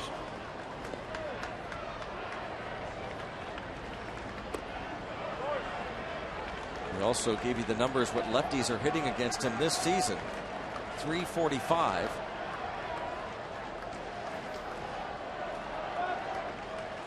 Santiago just homered. And you might say, getting a little break, Maglio Adornia is not in, Carlos Guillen in, but neither one of them have done anything this year. So Tigers really haven't gotten a lot of production from either of those names. Fly ball to right. Jones back at the wall and catches it. Brennan Bosch flirting with a 2-run homer. The solo homer by Santiago ties it at 1.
University, teaching you the game. Player tip. Pirates first baseman Lyle Overbay schools us on the proper technique of receiving a ball at first base. I'm squaring myself up to wherever throwing, wherever the guy's throwing, wherever he's coming from, I'm squaring up in an athletic position. Really like this. You can catch the entire tip on Sunday's pregame show at 1 o'clock. Thanks to Slippery Rock University, teaching you the game. And here is Lyle Overbay. A couple of balls hard here off Brad Penny. A ball to the wall in center field, caught by Austin Jackson. And he sent Andy Dirks back to the warning track in left his last time. Tie game. Now this is hit hard. Jackson back to the warning track. This time, it's gone. Lyle Overbay gives the Buccos the lead right back. Home run number 4 on the season, 2-1 Pittsburgh.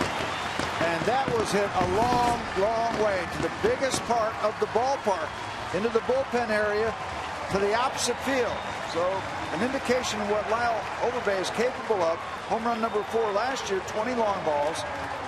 And you not only want to get Pedro Alvarez hot, you want to get this guy hot too. Strike zone. A little down, a little away.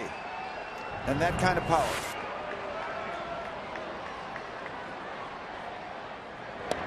Well, how good is that for Karstens and this Pirates team to answer that home run with one of their own?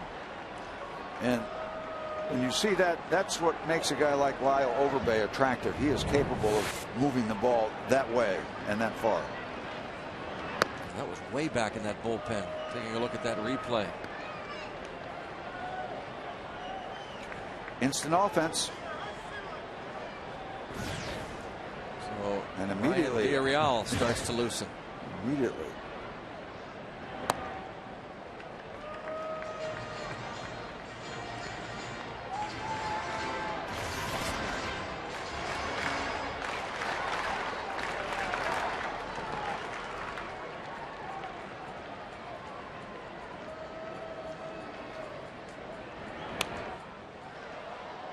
Domit's 2-out single to right center in the 4th inning gave the Pirates a 1-0 lead.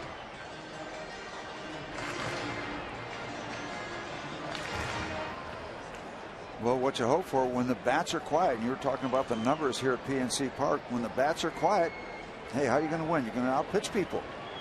If you don't, you're just going to get pounded every night. If you're not scoring any runs, you got to outpitch, and trying to get it done with that formula tonight behind Jeff Karstens.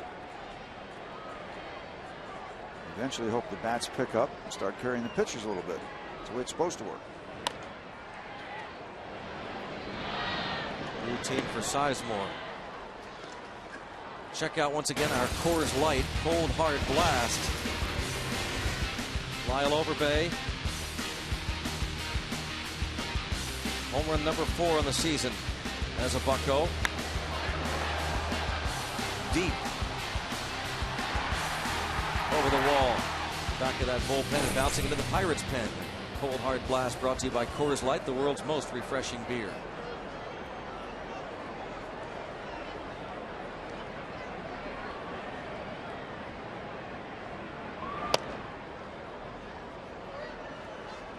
Brandon Wood getting the start for Pedro Alvarez. Bothered by that quad tightness again.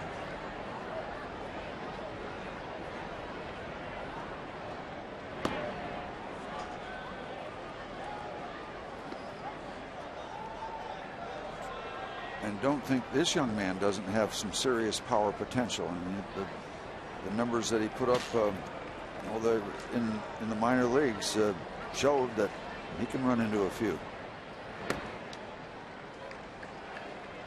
3-0. Penny wants a new baseball. It has not been easy going for Brad Penny in interleague plays. 8-12.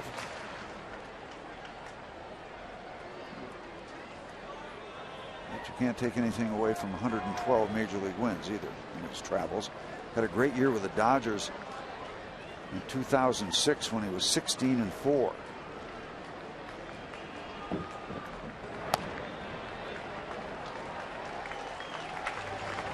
Another walk frustrated Penny. Second time he's allowed base on balls to Wood. He walks Cedeno in the third inning. And if Ronnie gets a base hit here, he will not be happy. He's not been happy with the Cedeno's at least the first at bat. Something was bothering him about Ronnie's approach or whatever was going on. Steve, that maybe Martinez called time. Oh, bad looking swing and a miss as Cedeno is fooled on the breaking ball. He went out and talked to him, and Penny was rolling along. He had not allowed a base runner.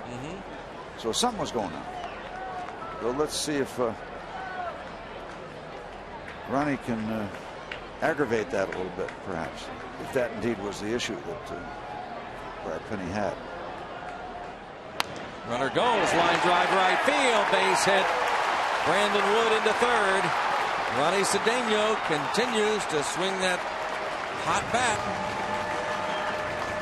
And a nice job going to the opposite field. Clint Hurdle sent the runner. Wood was on the move. So two balls kind of sliced the opposite field. The long ball by Overbay, and this ball sliced by right-hand batting Ronnie Cedeno, going the other way to right field. Nicely done with balls that they didn't try to pull. That's the key. John Winger's got to like these at bats. John likes these guys going to the opposite field. Matt Diaz is announced as the pinch hitter for Karstens. It's Clint Hurdle for a chance to get another run or more. Rick Knapp back out.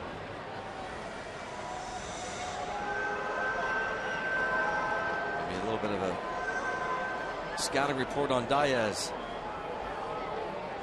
Well, Travis Wood of the Reds, they are in Cleveland tonight. He is no-hitting the Indians through 5 innings. 2-0 Cincinnati leads that one. You see Daniel McCutchen will be the new Pirates pitcher. Washington Nationals leading the Baltimore Orioles in interleague play 6-3 through 4 innings. Boston leads 8-2 at Fenway over the Cubs through 4 innings. Kevin Youkilis, a 2-run homer. Jeff Carson's another fine start. Let's cash in. Maybe put up some crooked numbers here in the bottom of the 6th inning. A little breathing room as he departs. Diaz takes ball 1. Brad Penny might need to get an out to stay in this ball game. Karstens gives up just 3 hits. Didn't walk a batter, struck out 4.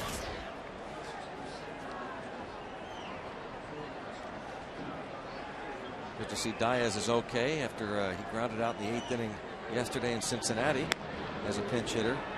Started limping. I thought he described it very well. He says it's like walking downstairs and you think you're at the bottom, but you got one more step. He said just an awkward move on his way to first base.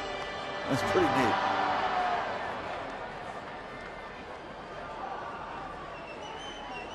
Clint Hurdle said, boy, that's a lot happened there on one pitch. Diaz swung at the first pitch and grounded out. Now it's 1 ball and 1 strike.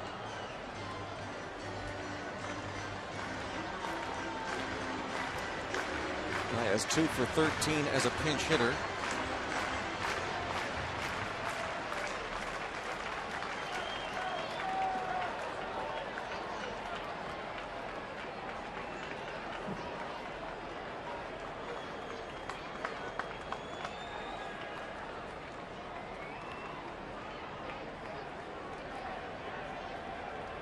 Pirates as a team hitting .250 off the bench. That's the 5th best mark in the league.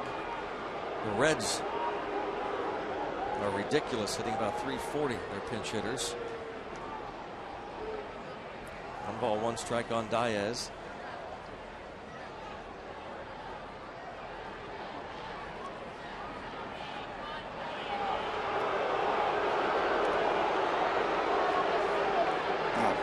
Is Brad Penny baiting the crowd? I don't think so, but everybody's reacting to that false move to third then first. I think he's just trying to aggravate Ronnie Cedeno, to tell you the truth, and I don't even know why.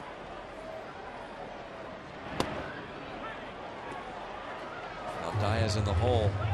1 ball and 2 strikes.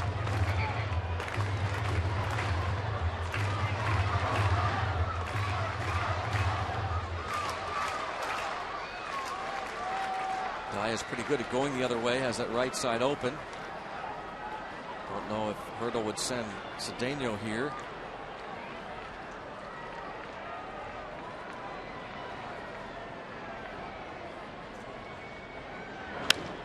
Ground ball, backhanded by the shortstop. There's one, and got past the first baseman Cabrera. The Bucks score a run. 3-1. Pirates get a break, and they're still in business.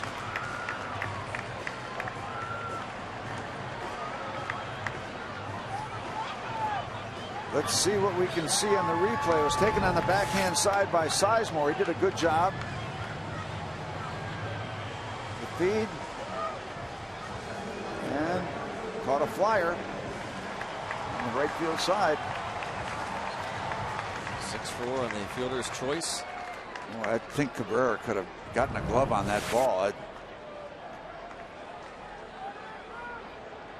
Well, I guess the question is, even if he gets a glove on it, I didn't look at it closely enough. Is he out if he holds on to the ball, Steve?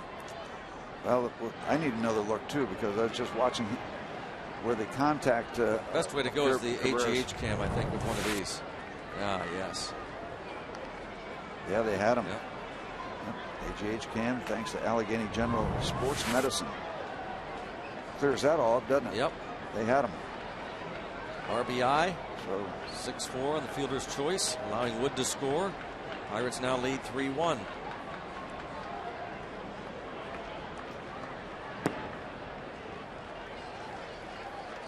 (2-0).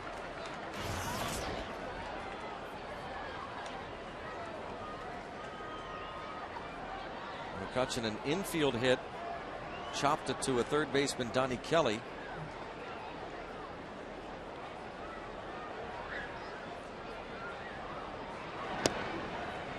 Penny falls behind 3-0, and you figure he has to get McCutcheon. Yep.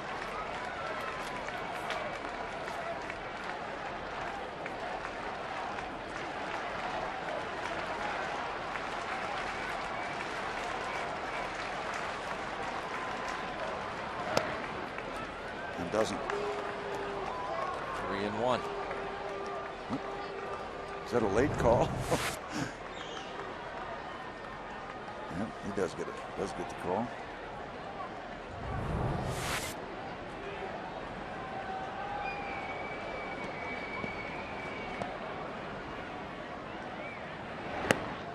Walked him, and that will be it.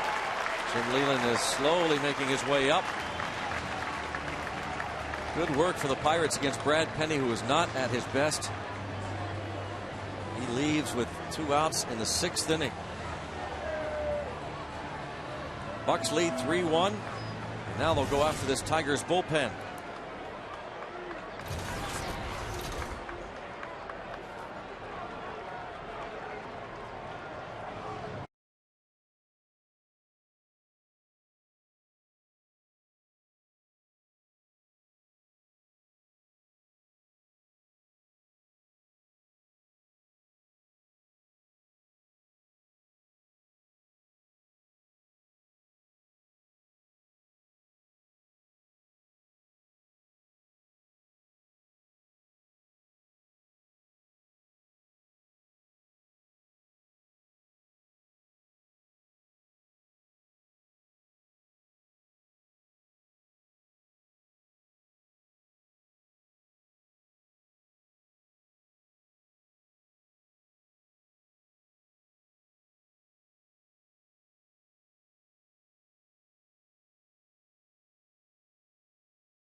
base home run, giving the Pirates back the lead here in the 6th. They've added another.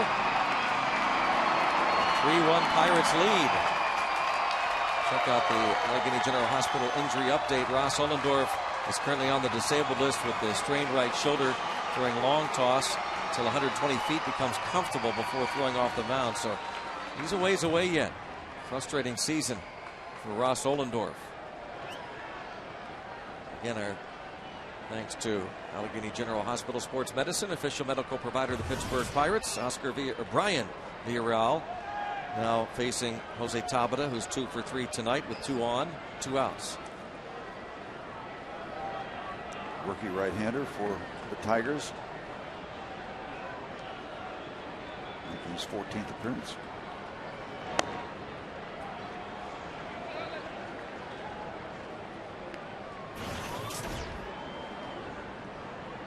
The numbers on Villarreal, who pitched only 8 games last year at Double-A Erie. It's as high as he got in the system.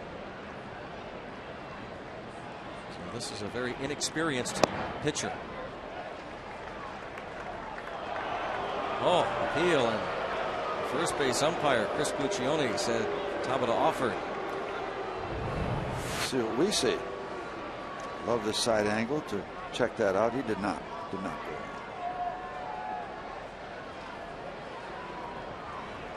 Oh.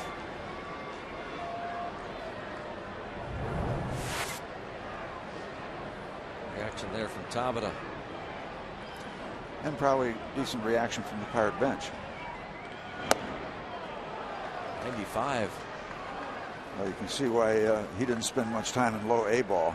95 with that kind of movement.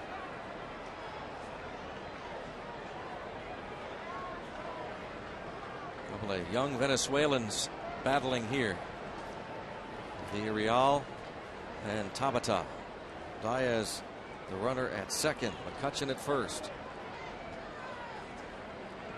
And there go the runners on the 1-2 pitch. Wow, there's some inexperience. Wow, is right. They're off to the races. Those guys should be in the Preakness tomorrow. Getting out of the gate. Look at they're well in motion. Martinez just going to catch the ball and just going to check things out. That's all he could do.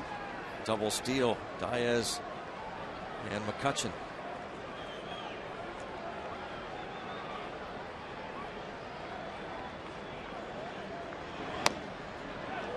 '97 missed 3-2. Well, the stuff is the Real thing. No doubt about that. Very clever.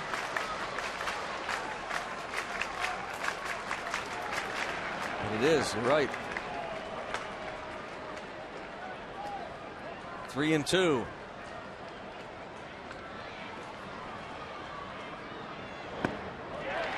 And a walk to load them up. The 6th walk that the Pirates have received. Brad Penny, 5 2/3.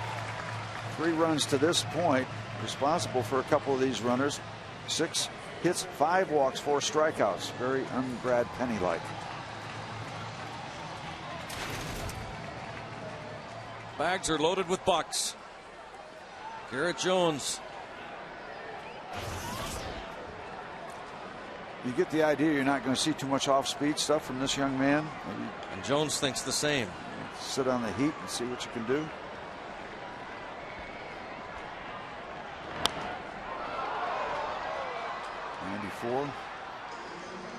Only saying that because he's a youngster, he's probably going to go with a strong suit.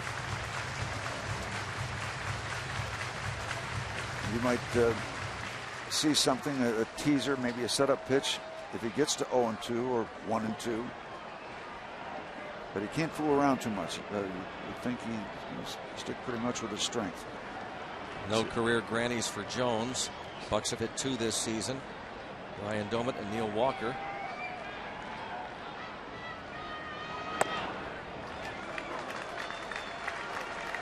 And at third base, the pinch hitter Diaz.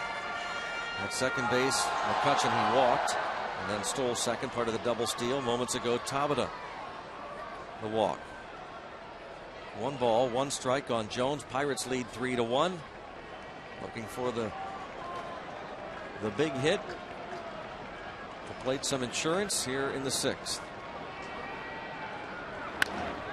To the gap in left center field. 1 in, 2 in. Tabata going to be held at third. The double by Garrett Jones. The Bucks lead it 5-1. That's the big hit of the ball game, and yep, you got to figure that Garrett Jones looking for heat all the way. That didn't leave many options for this youngster to go away from his strength, and he catches up to it and drills it to the gap. Good stuff. Still in business, and that'll close the book on Brad Penny.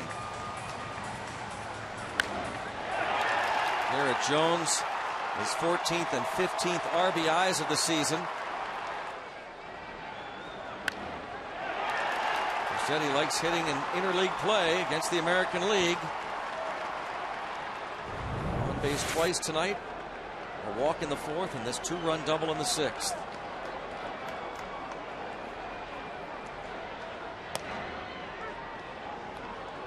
Jeff Karsten is benefiting. Yeah, it's about time he got some offensive help. That makes life a lot easier, even if it's late. There are still his runs. Neil Walker 0 for 3. He's the 9th man to bat in the inning.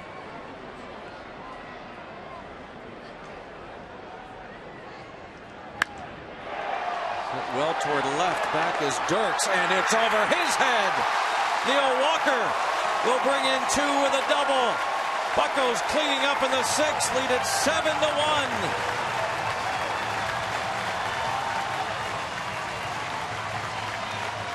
Great to see the Pirates break out. You're talking about a 209 batting average here at PNC Park, and they have just opened it up against the Detroit Tigers. Brad Penny and Real, and this ball upstairs, and that ball is going to get hit often. A lot of carry. Dirks going back.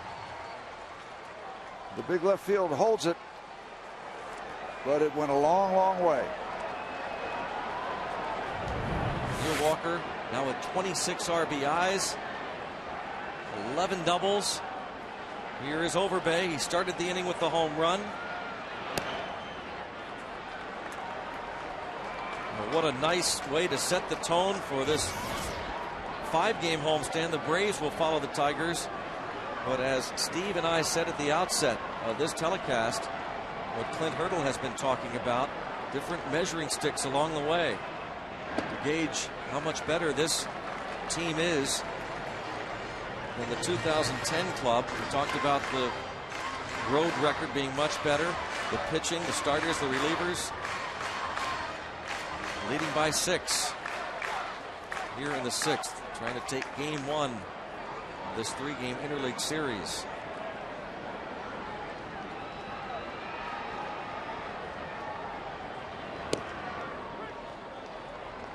Two 2-1 count on Lyle Overbay.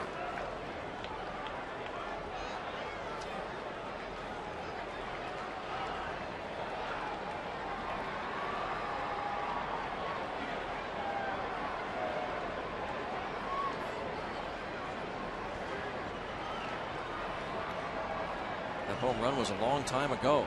It's okay. Fly ball to Dirks and left. 27 minutes ago, Overbay started the inning with the home run. Flies out to left. 10 men to the plate. Pirates plate 6, lead 7-1.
leads us off with some real home run power.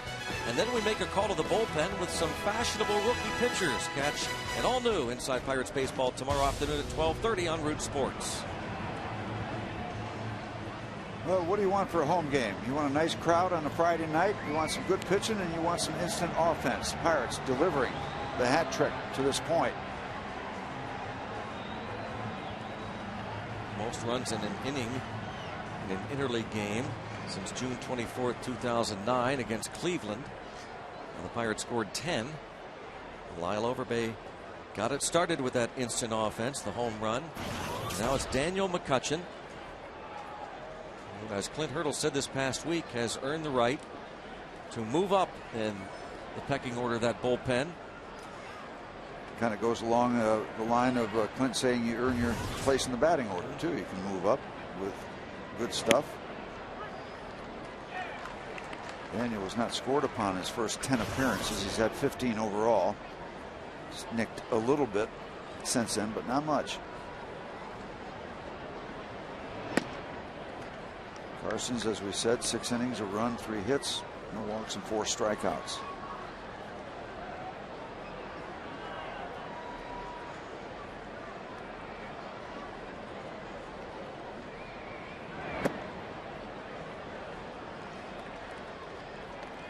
A 2-1 count on Miguel Cabrera. And if you want to keep painting the perfect picture, you put a 0 up after you have that kind of an outburst.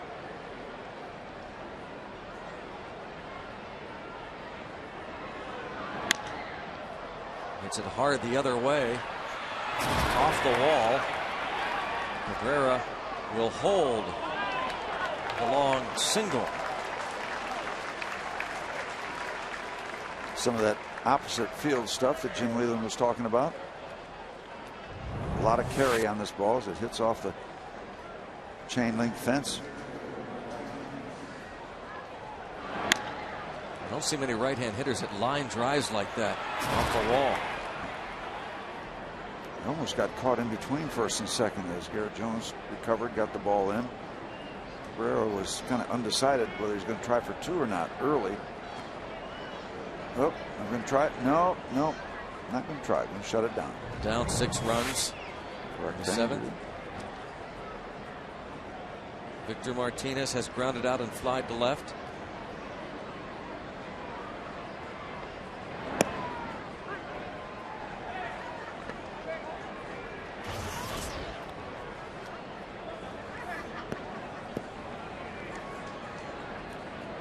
Look at the offensive numbers between these two clubs, the Pirates and the Tigers. Buccos came in with a team batting average of .236, Tigers .253. Tigers have hit 37 homers and a line drive base hit, 2 aboard with nobody out. Victor Martinez, his first hit, and brings up Andy Dirks. 37 home runs for Detroit. The Pirates have hit 34. Tigers have drawn 153 walks. The Pirates 156. So some similar numbers. Right now I'm keeping an eye on the bullpen, Greg, because you've had that outburst and you just don't want to give any of it away. But if you have to give some of it, you don't want to give much away. So nothing happening right now. But the first 2 batters reach. That phone will ring if you get one more Detroit Tiger to do something offensively.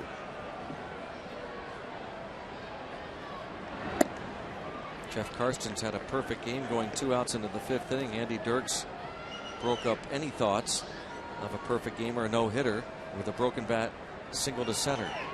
Now Ray Searage coming out. Talk to Daniel. The phone is ringing as we speak. You know, I thought for a minute with those perfect innings for Jeff that he might be part of the rapture that's coming tomorrow. Oh. You're not going because it's just good people that are going to be zapped up to heaven. But I'm a first alternate. I've been told to stand on the corner of Fort Couch and 19 with a sandwich, because when you get zapped up as an alternate, you have to stop in Newark. You always get delayed in New York or in Newark. So now what is this thing you're talking about? The rapture. What is that? Well, you wouldn't know. You're not going. Good people are going to get zapped up to heaven tomorrow. according to this evangelist out in California. And you're going to stand on the corner. I'm happy to be a first alternate. But I got to have a sandwich because the alternates go through Newark and you always get delayed in Newark. 1-0 the count on Andy Dirks. 2-0.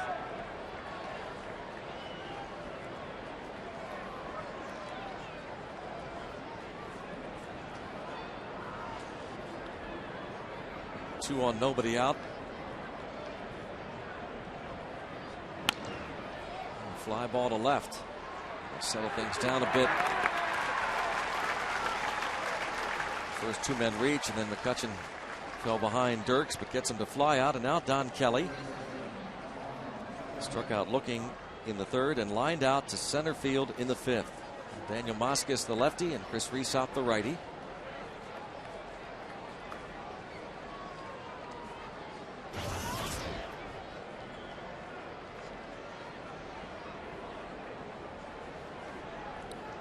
Good friend of Steve's is out the Trib Total Media Hall of Fame Club as a celebrity bartender tonight. The Hacker. Dan Potash will have more in a moment. The Hacker.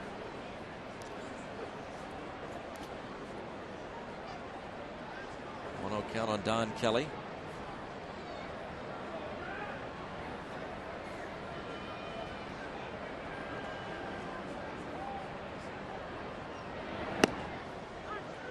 One ball, one strike.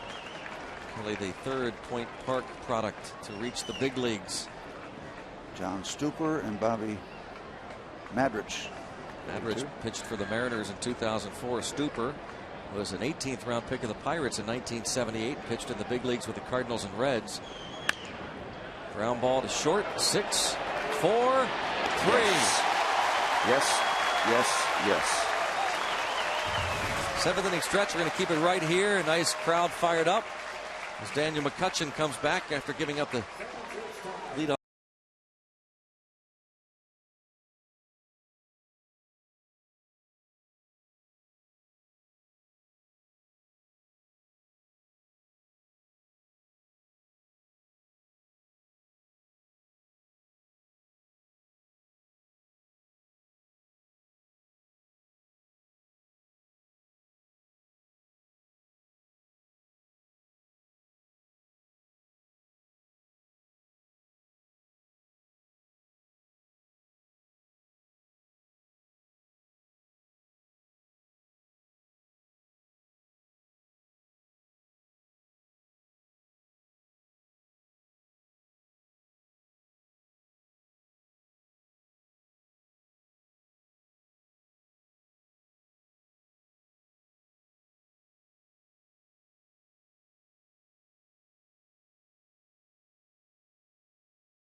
Back, former Bucco Richie Hepner.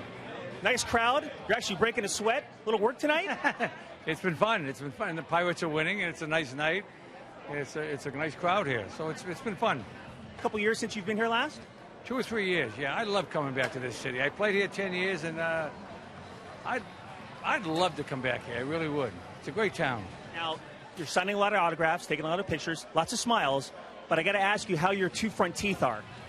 My 4 front teeth. I only thought it was 2. There's 4. I lost them. I can't. You want me to take them out? No.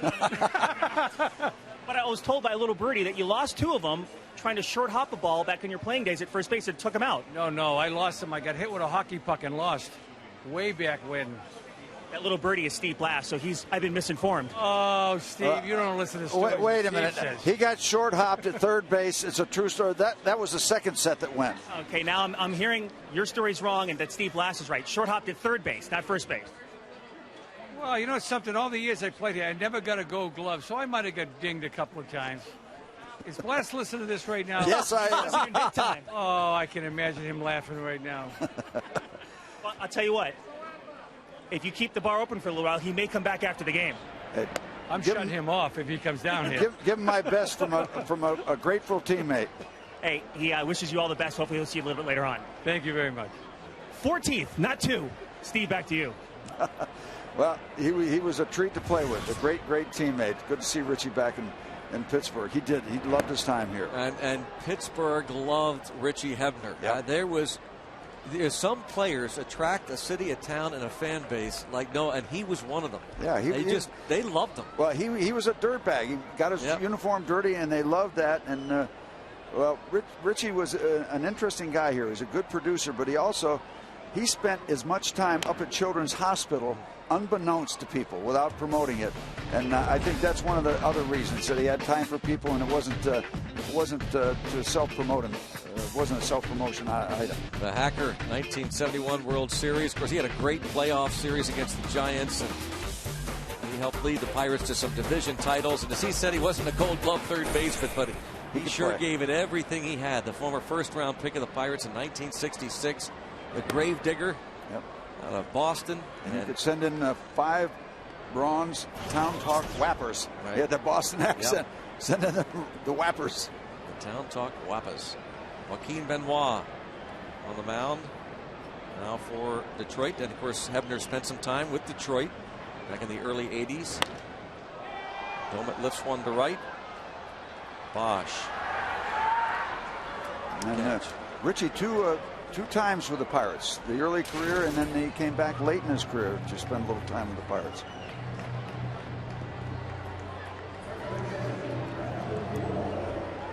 Now Brandon Wood. Wood has walked twice and scored. Richie came back for an encore, 82 and 83 with the Pirates, as you said, Steve, and then on to the Cubs to finish his career.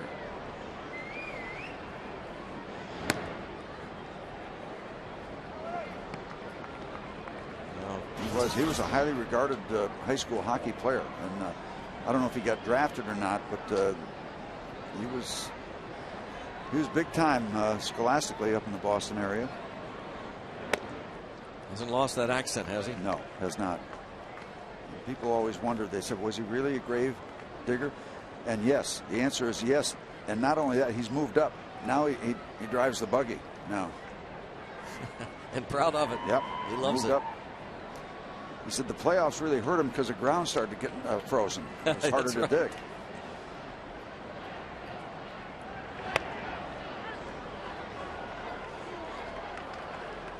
And he would, after each at bat, all these players have these neat idiosyncrasies. It's really fun to watch. You know, Pedro Alvarez has that one where after each pitch he'll step out of the box and do one of those slow practice swings. Yep. Hebner would step out of the box. He'd tug at the back of his jersey, hunched over. Sometimes he'd pick up a little stone, flip it up in the air and swing and hit it.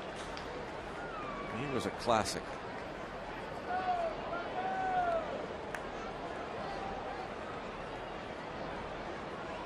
I'm not sure what that's all about there.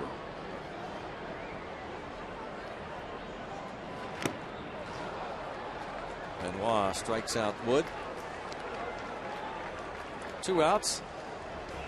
Text the booth. Tonight's question from Ron. Steve, with such an emphasis on pitch counts, why don't they decrease the number of warm-up pitches between innings? You're only supposed to get 8.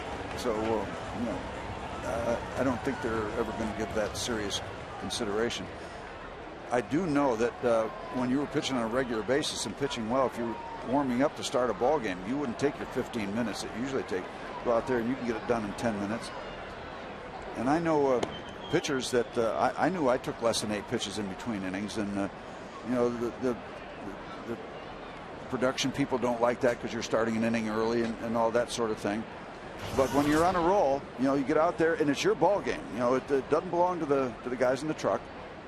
It's your ball game. If you want to go out there and throw 4 warm-up pitches between innings and it's a hot day, then you're going to do it.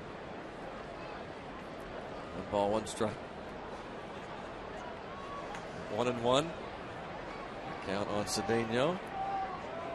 Singled his last time up.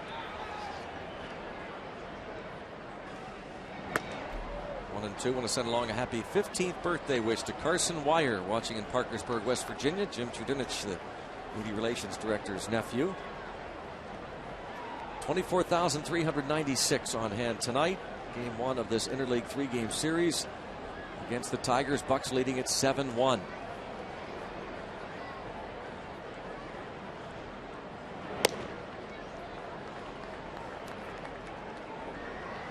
Not over yet, but nice to see Jeff Carson's rewarded with some good offensive support.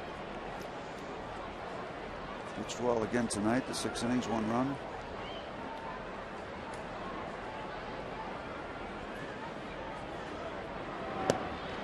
Cedeno down on strikes. Benoit, 1-2-3, bottom of the 7th. Here in Pittsburgh, the Pirates lead the Tigers 7-1. Watching it on Root Sports.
Purchase in advance, double those savings to $10 off. You can get tickets by visiting the PNC Park ticket window, or you can go online at pirates.com/advantage card. Take advantage of that Giant Eagle Advantage card on Sunday.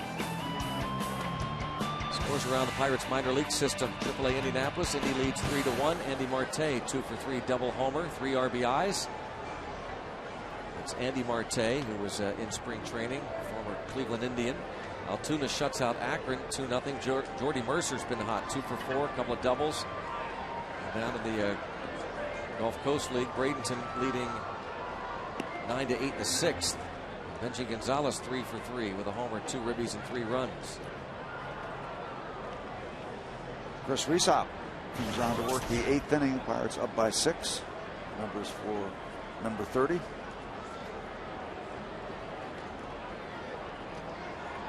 21 1/3 innings, 26 strikeouts. It's the, I guess the Gulf gets the Florida State League, the Pirates High A club down in Bradenton, the Marauders, managed by Carlos Garcia.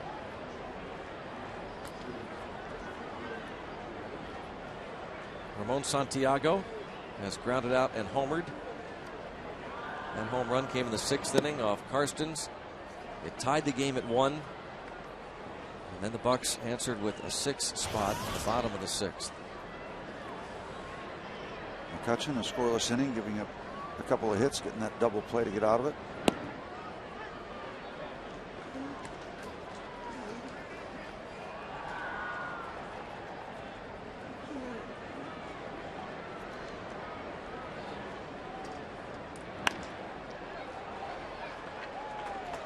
leadoff single for Santiago, a 2-hit night for him. Ryan Rayburn will pinch hit for Benoit.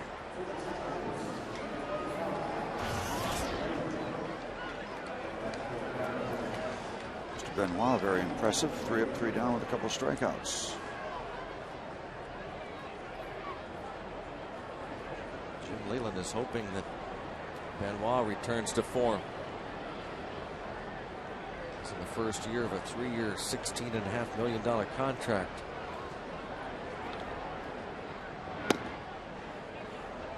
Brought him in as the setup man for Jose Valverde. 1 ball, no strikes on Rayburn.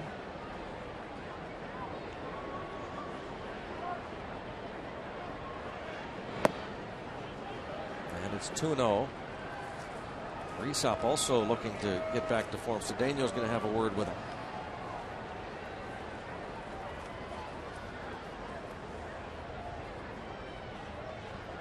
Gave up a 2-run homer on Sunday afternoon in Milwaukee to Jonathan Lucroy.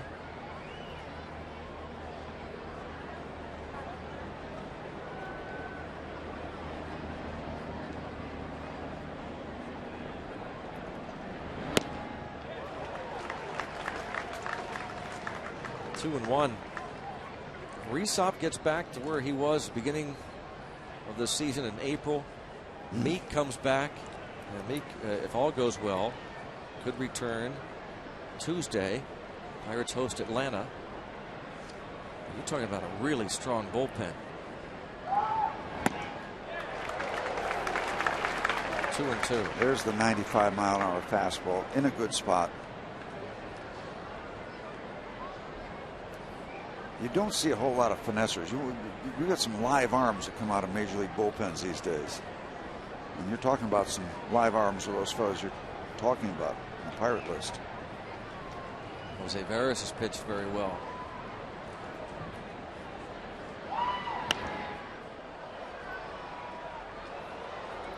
Two and two on the pinch hitter Rayburn. And again, Jeff Karstens, 6 innings, 1 run.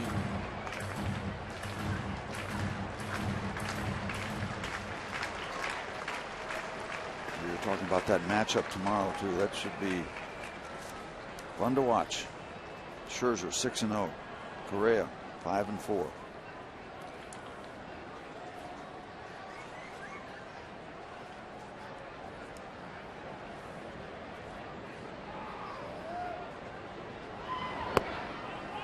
Three and two.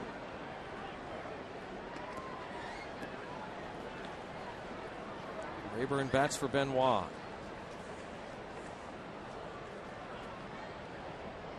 Penny started, gave up 5 in 5 2/3.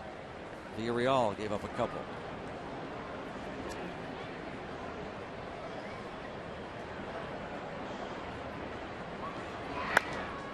And a pop-up. Shallow right center. Somebody going to call for it. It's McCutchen, and it drops. It happens, but there's no excuse for it. E8.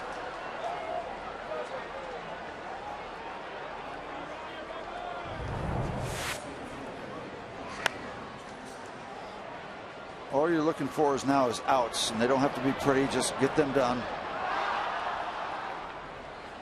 One by one, you're looking for 6 outs, and that should have been an easy one. Communication. You could tell Jones veered off when he heard McCutchen call for it.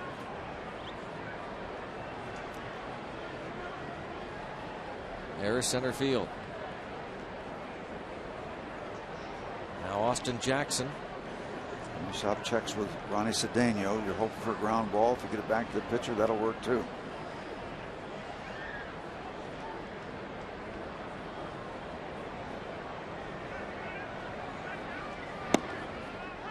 Pirates will activate the bullpen. You don't want the Tigers to get on a roll. Just settle it down. You can sustain some damage, but get an out. You know, mix in those outs so it doesn't just steamroll. Jackson now a 12-game hitting streak with his double in the 6th. Just missed there. Not your typical double play candidate, but hit the ball sharply at somebody and turn a couple.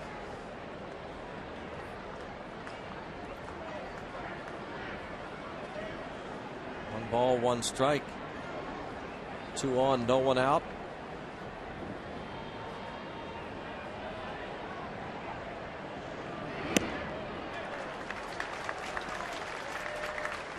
Goes to 1-2 on Austin Jackson. Busy Pirate bullpen tonight.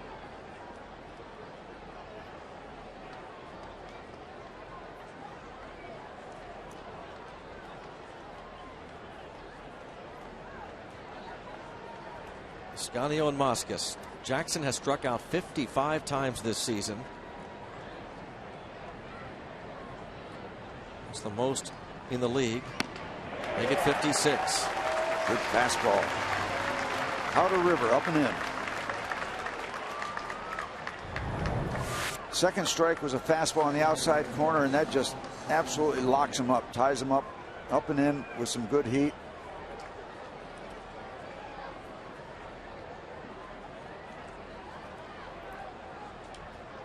Another great look from the AGH cam.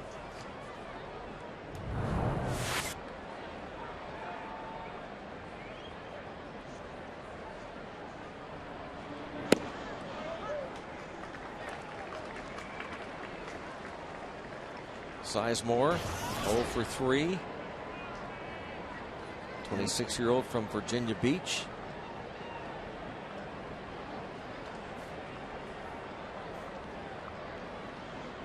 Oh, 1 count.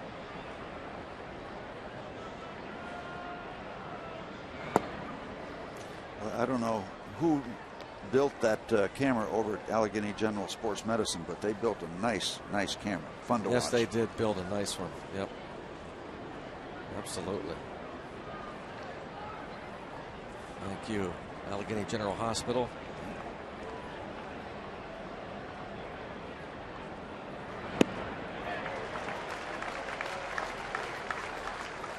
Not only first in medicine, but also building great cameras. Yep. We call him Dr. Mall. Great camera surgeons.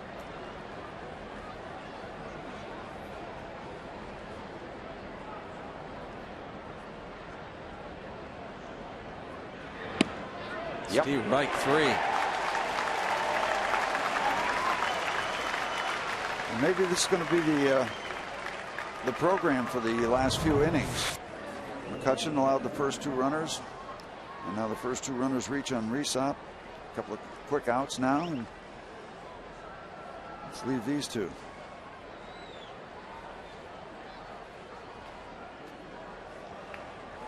Back to the AGH camera. A good look there. Hoping they could build a better camera. Karsten struck out 4 in 6 innings. Resop now punches out back-to-back batters and faces Brennan Bosch.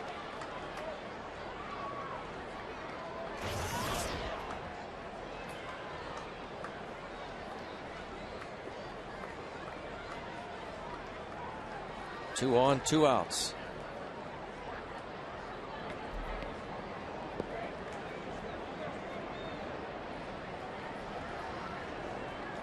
Tigers came in 3rd in the American League in punch-outs.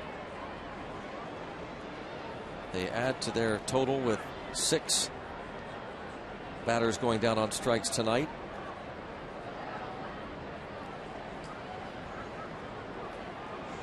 The Angels have struck out the most times in the American League. The Pirates still up there. They've cut down on it considerably, but they're still 2nd in the league behind the Padres in terms of batter strikeouts. A fly ball to McCutcheon for the final out. Chris Resop, a scoreless 8th. Pirates lead over the Tigers is 6, 7-1 Bucks.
Upcoming Pirates telecast on Root Sports.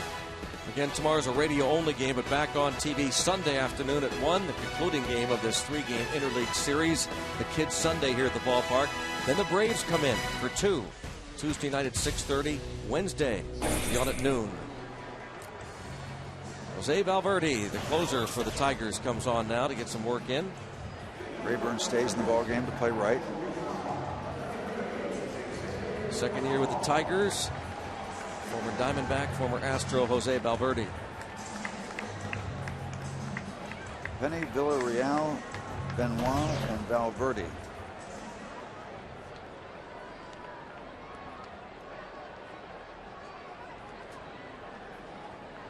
Xavier Paul bats for Resop.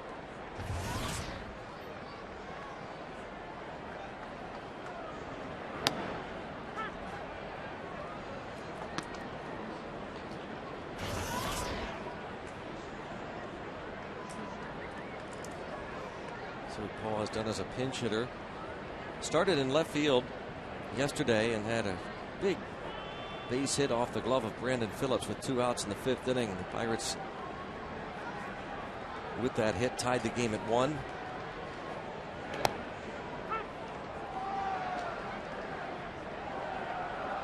Paul and then Garrett Jones would later score on a Neil Walker double in that inning. The Pirates beat the Reds 5-3. 0-2 the count.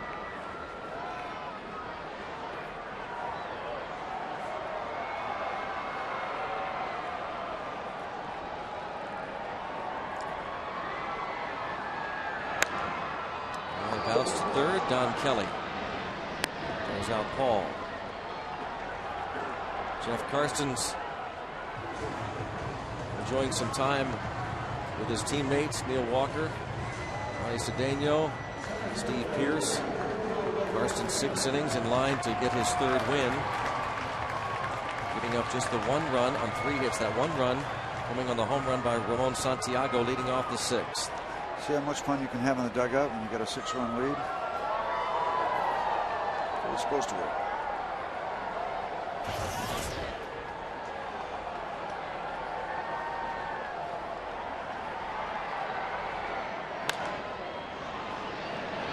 Santiago on to first.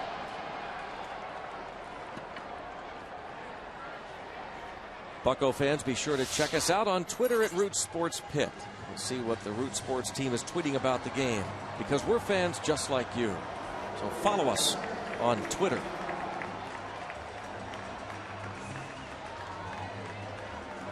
And throughout the game, Rob King, whoever is working the post game with Teague, will tweet a lot. Paul Alexander is doing that tonight.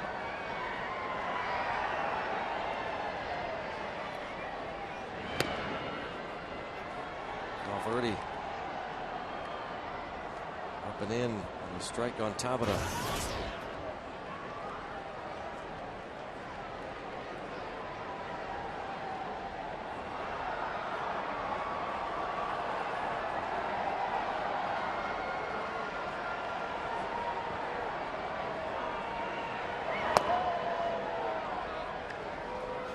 One and one.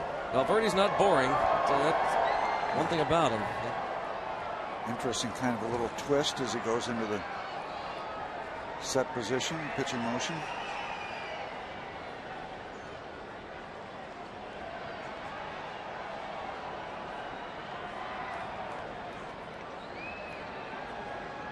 There's the twist and the delivery.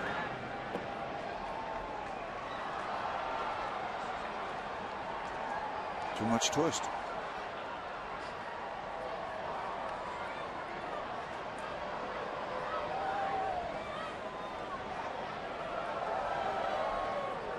Tigers last year went 81 and 81. One of the acquisitions was that man, Valverde.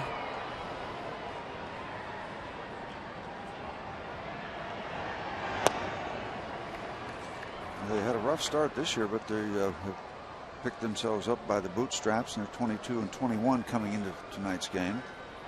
They're 11-13 on the road. They were only 29-52 on the road last season. Sound familiar? Yeah. They won only 29 games away from their home park. The Pirates won just 17 times away from PNC Park. And a walk to Tabata. He's on base for the 4th straight time. Drawing a lot of walks recently. Now Garrett Jones. Bases loaded, 2-run double his last at bat in the 6th.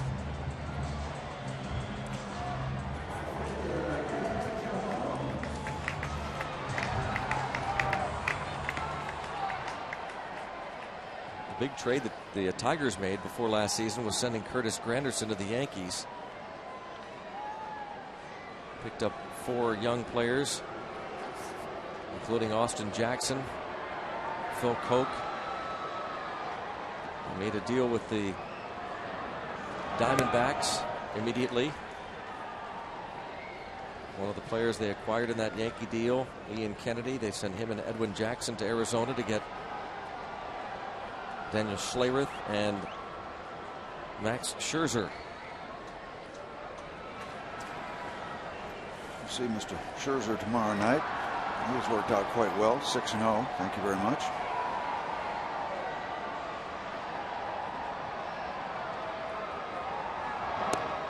Oh, 1-2. By the way, tomorrow Clint Hurdle and the Pirate Parrot are going to make an appearance at the Allegheny Valley Baseball Camp for Western Pennsylvania School for the Deaf at 9 a.m. tomorrow. Clint Hurdle, a lot of these Pirates do a lot of great work around the community.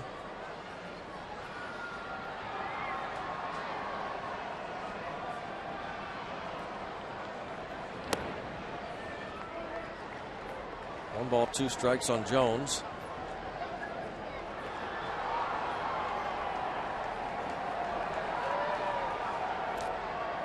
How about Paul Mahalam and you see Pedro Alvarez and some of the Buccos chatting on the bench. Paul Mahalam's going to read Peter and the Wolf at the Pittsburgh Playhouse from noon to 1 tomorrow. Mahalam pitches on Sunday against Rick Porcello, the concluding game of this interleague series. Be followed by a Point Park University performance of Peter and the Wolf. Pirates have partnered with the Pittsburgh Playhouse and the Consortium for Public Education on this children's event. Paul Mahalam participating in that. He'll be as nervous about that as he will starting a major league game.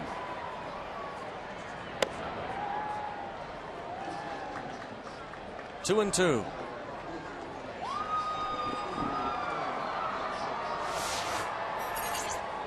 Paul Mahalam and the Tigers, his next opponent. The starting rotation for the Bucks. Doing some excellent work. And that is a fair ball, tucked it just inside the line. Line drive, base hit.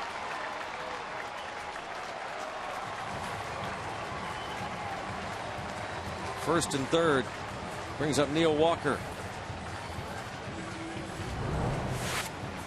Pirates have collected 9 hits.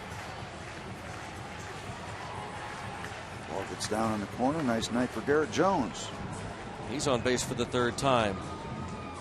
Walker a 2-run double in the 6th to give the Pirates this 7-1 lead. We talk about pitchers being efficient. Rick Knapp will come back out. Well, the Pirates offensively efficient tonight. 9 hits, 7 runs.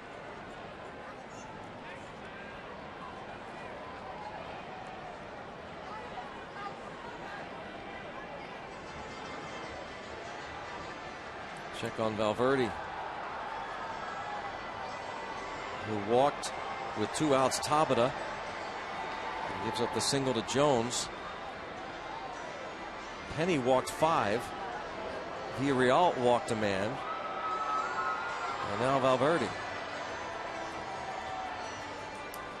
Neil Walker comes to the plate. Again, a reminder tomorrow, the only player bobblehead of the season, Neil Walker. The Neil Walker bobblehead. Thanks to Root Sports, all fans will get one. I think Neil Walker approves. Neil Walker bobblehead tomorrow night. First pitch 7:05. All fans get a Neil Walker bobblehead courtesy of Root Sports. There's going to be a lot of people here tonight, so get down here early. The ballpark. A lot of fun around this ballpark when you get a big crowd. 24,396 tonight. And a bigger crowd we expect tomorrow night.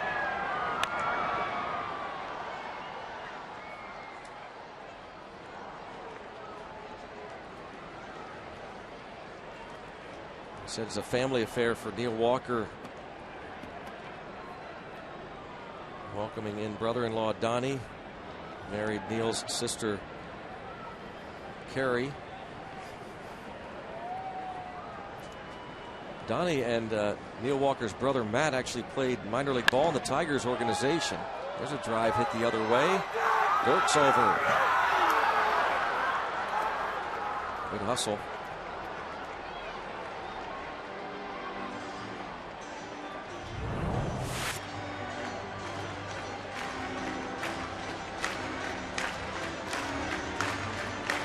Pretty good impact. That's when you're literally running out of room.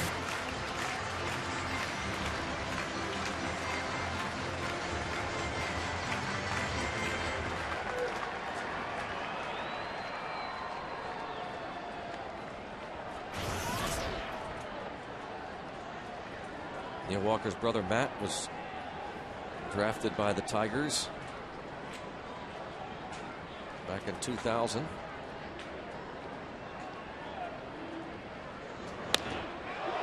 Drive to right, well hit, and what a night for Neil Walker. Home run number 6, a 3-run shot, put 10 on the board. Double figures.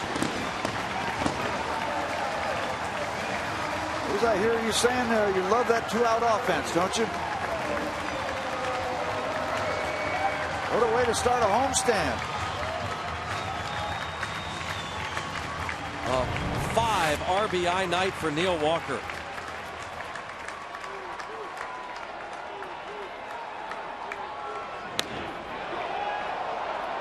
Oh, he could watch it. Look, you got that short porch in right field, and you got a pretty good sense when you catch it just right that it's got a chance.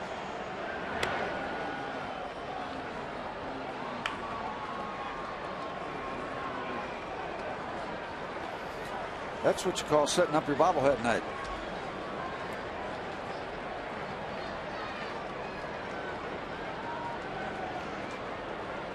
He now has 29 RBIs for the season. 10-1 lead. Career high 5 RBIs tonight for Neil Walker.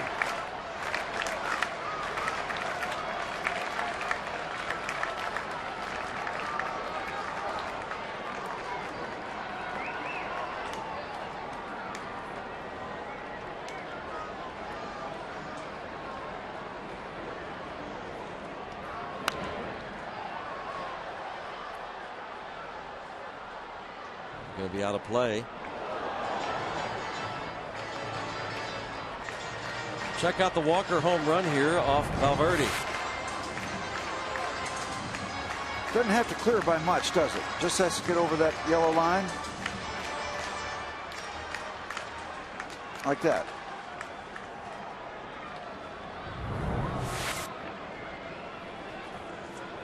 What a player he has been. Have some fun, young man. You paid your dues. He sure has. Ground ball, Sizemore. Retires Overbay.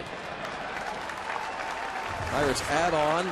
Valverde walked Tabata, Jones singled, and Neil the 3-run homer. Grab the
the shots from the AGH cam. And the folks here at PNC Park are loving what they see from Neil Walker. Career high 5 RBIs. The 29 RBIs now rank in the top 10 in the National League. This man started out as a catcher, third baseman, and now he plays a whole lot of second base in the big leagues. A whole lot of second base. Jose Ascanio will get some work. Xavier Paul will stay in the game to play right.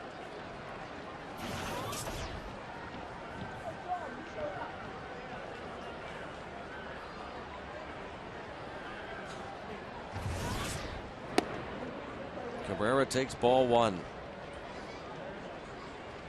Singled off the wall and right in the 7th.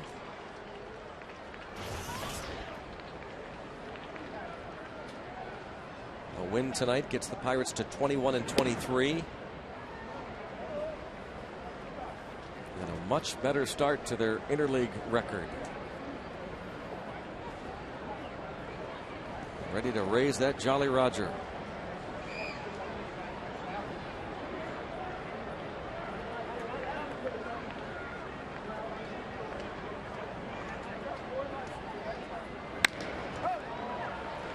Hit hard to center. McCutchen gets it in. We'll check out tonight's the Home Depot doing more on defense. Watch the play McCutchen makes the Donnie Kelly liner to center in the 5th. The Home Depot, more saving, more doing. That's the power of the Home Depot.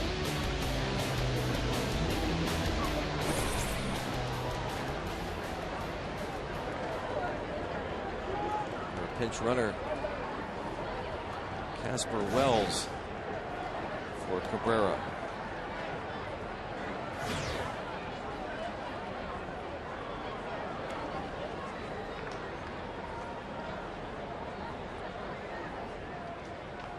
Figure that every outing for Ascanio becomes more and more important.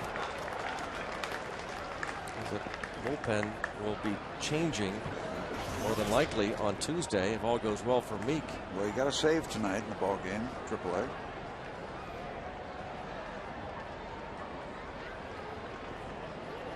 (3-2) Indy win.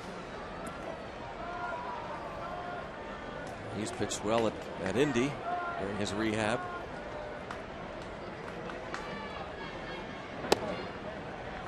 I believe the plan is for him to go back-to-back then.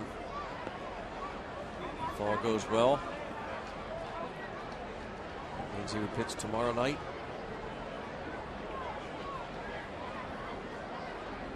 And he'd be ready to go on Tuesday.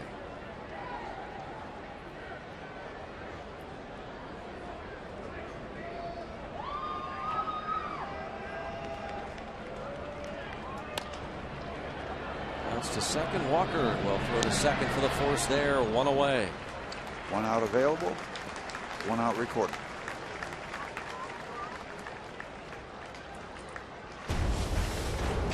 In case you missed it around the major league, Shane Victorino has been placed on the disabled list of strained right hamstring. Also on the DL, Travis Hafner, strained right oblique. Cubs playing Boston. In Boston for the first time since 1918. The Red Sox lead at 10-5. Doug Davis got roughed up for the Cubbies. B.J. Upton left the game versus the Marlins in the 3rd. Tightness in the left glute muscle. Tampa Bay Rays B.J. Upton. More DL information every night. More DL information. More and more DL information.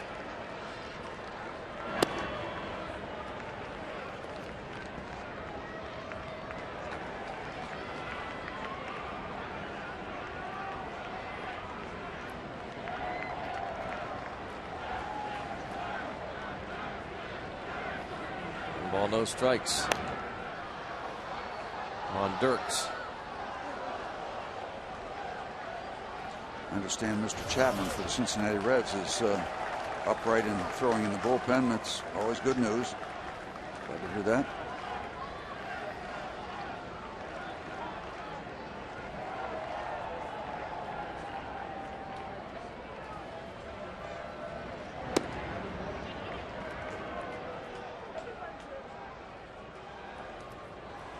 2-1 on Dirks.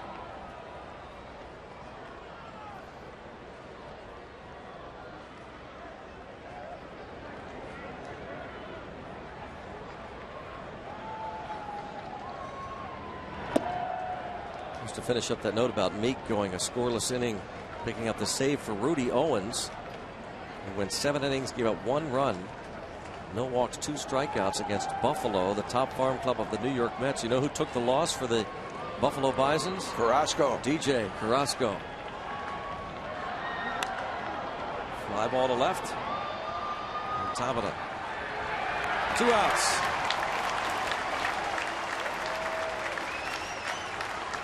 You getting that flag ready? We're getting it ready. Got a fan gave us one, Steve. We'll have to start doing that one of these days. Actually suggested that we start to bring it out in the booth. Gunner had the green weenie. Folks are starting to wave the Jolly Roger these days. This is a serious. How about that? This is a serious Jolly Roger we got. Strike 1. Don Kelly, 0 for 3.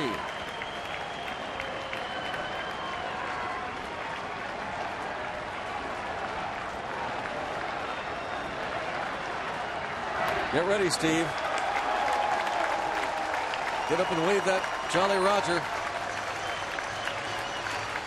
That's it.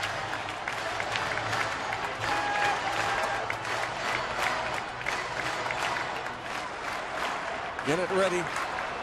0-2.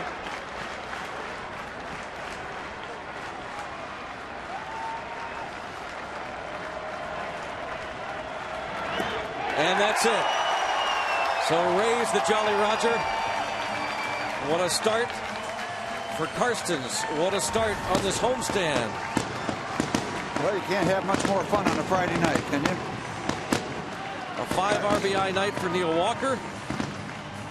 And a fine start for Mr. Karstens in front of a nice crowd. Try to do it again tomorrow night. Karstens is 3-2 with the win. The Bucks collect 10 runs on 10 hits. Andrew McCutcheon helped out with that fine defensive play in the 5th inning. And just an all-around outstanding effort by the Bucks. Jose Ascanio gets the final out by striking out Donnie Kelly to put a capper on this one. The Bucks defeat the Tigers 10-1. Brad Penny suffers the loss. Game 2 of the series tomorrow night. Stay tuned. Pirates postgame is coming up next.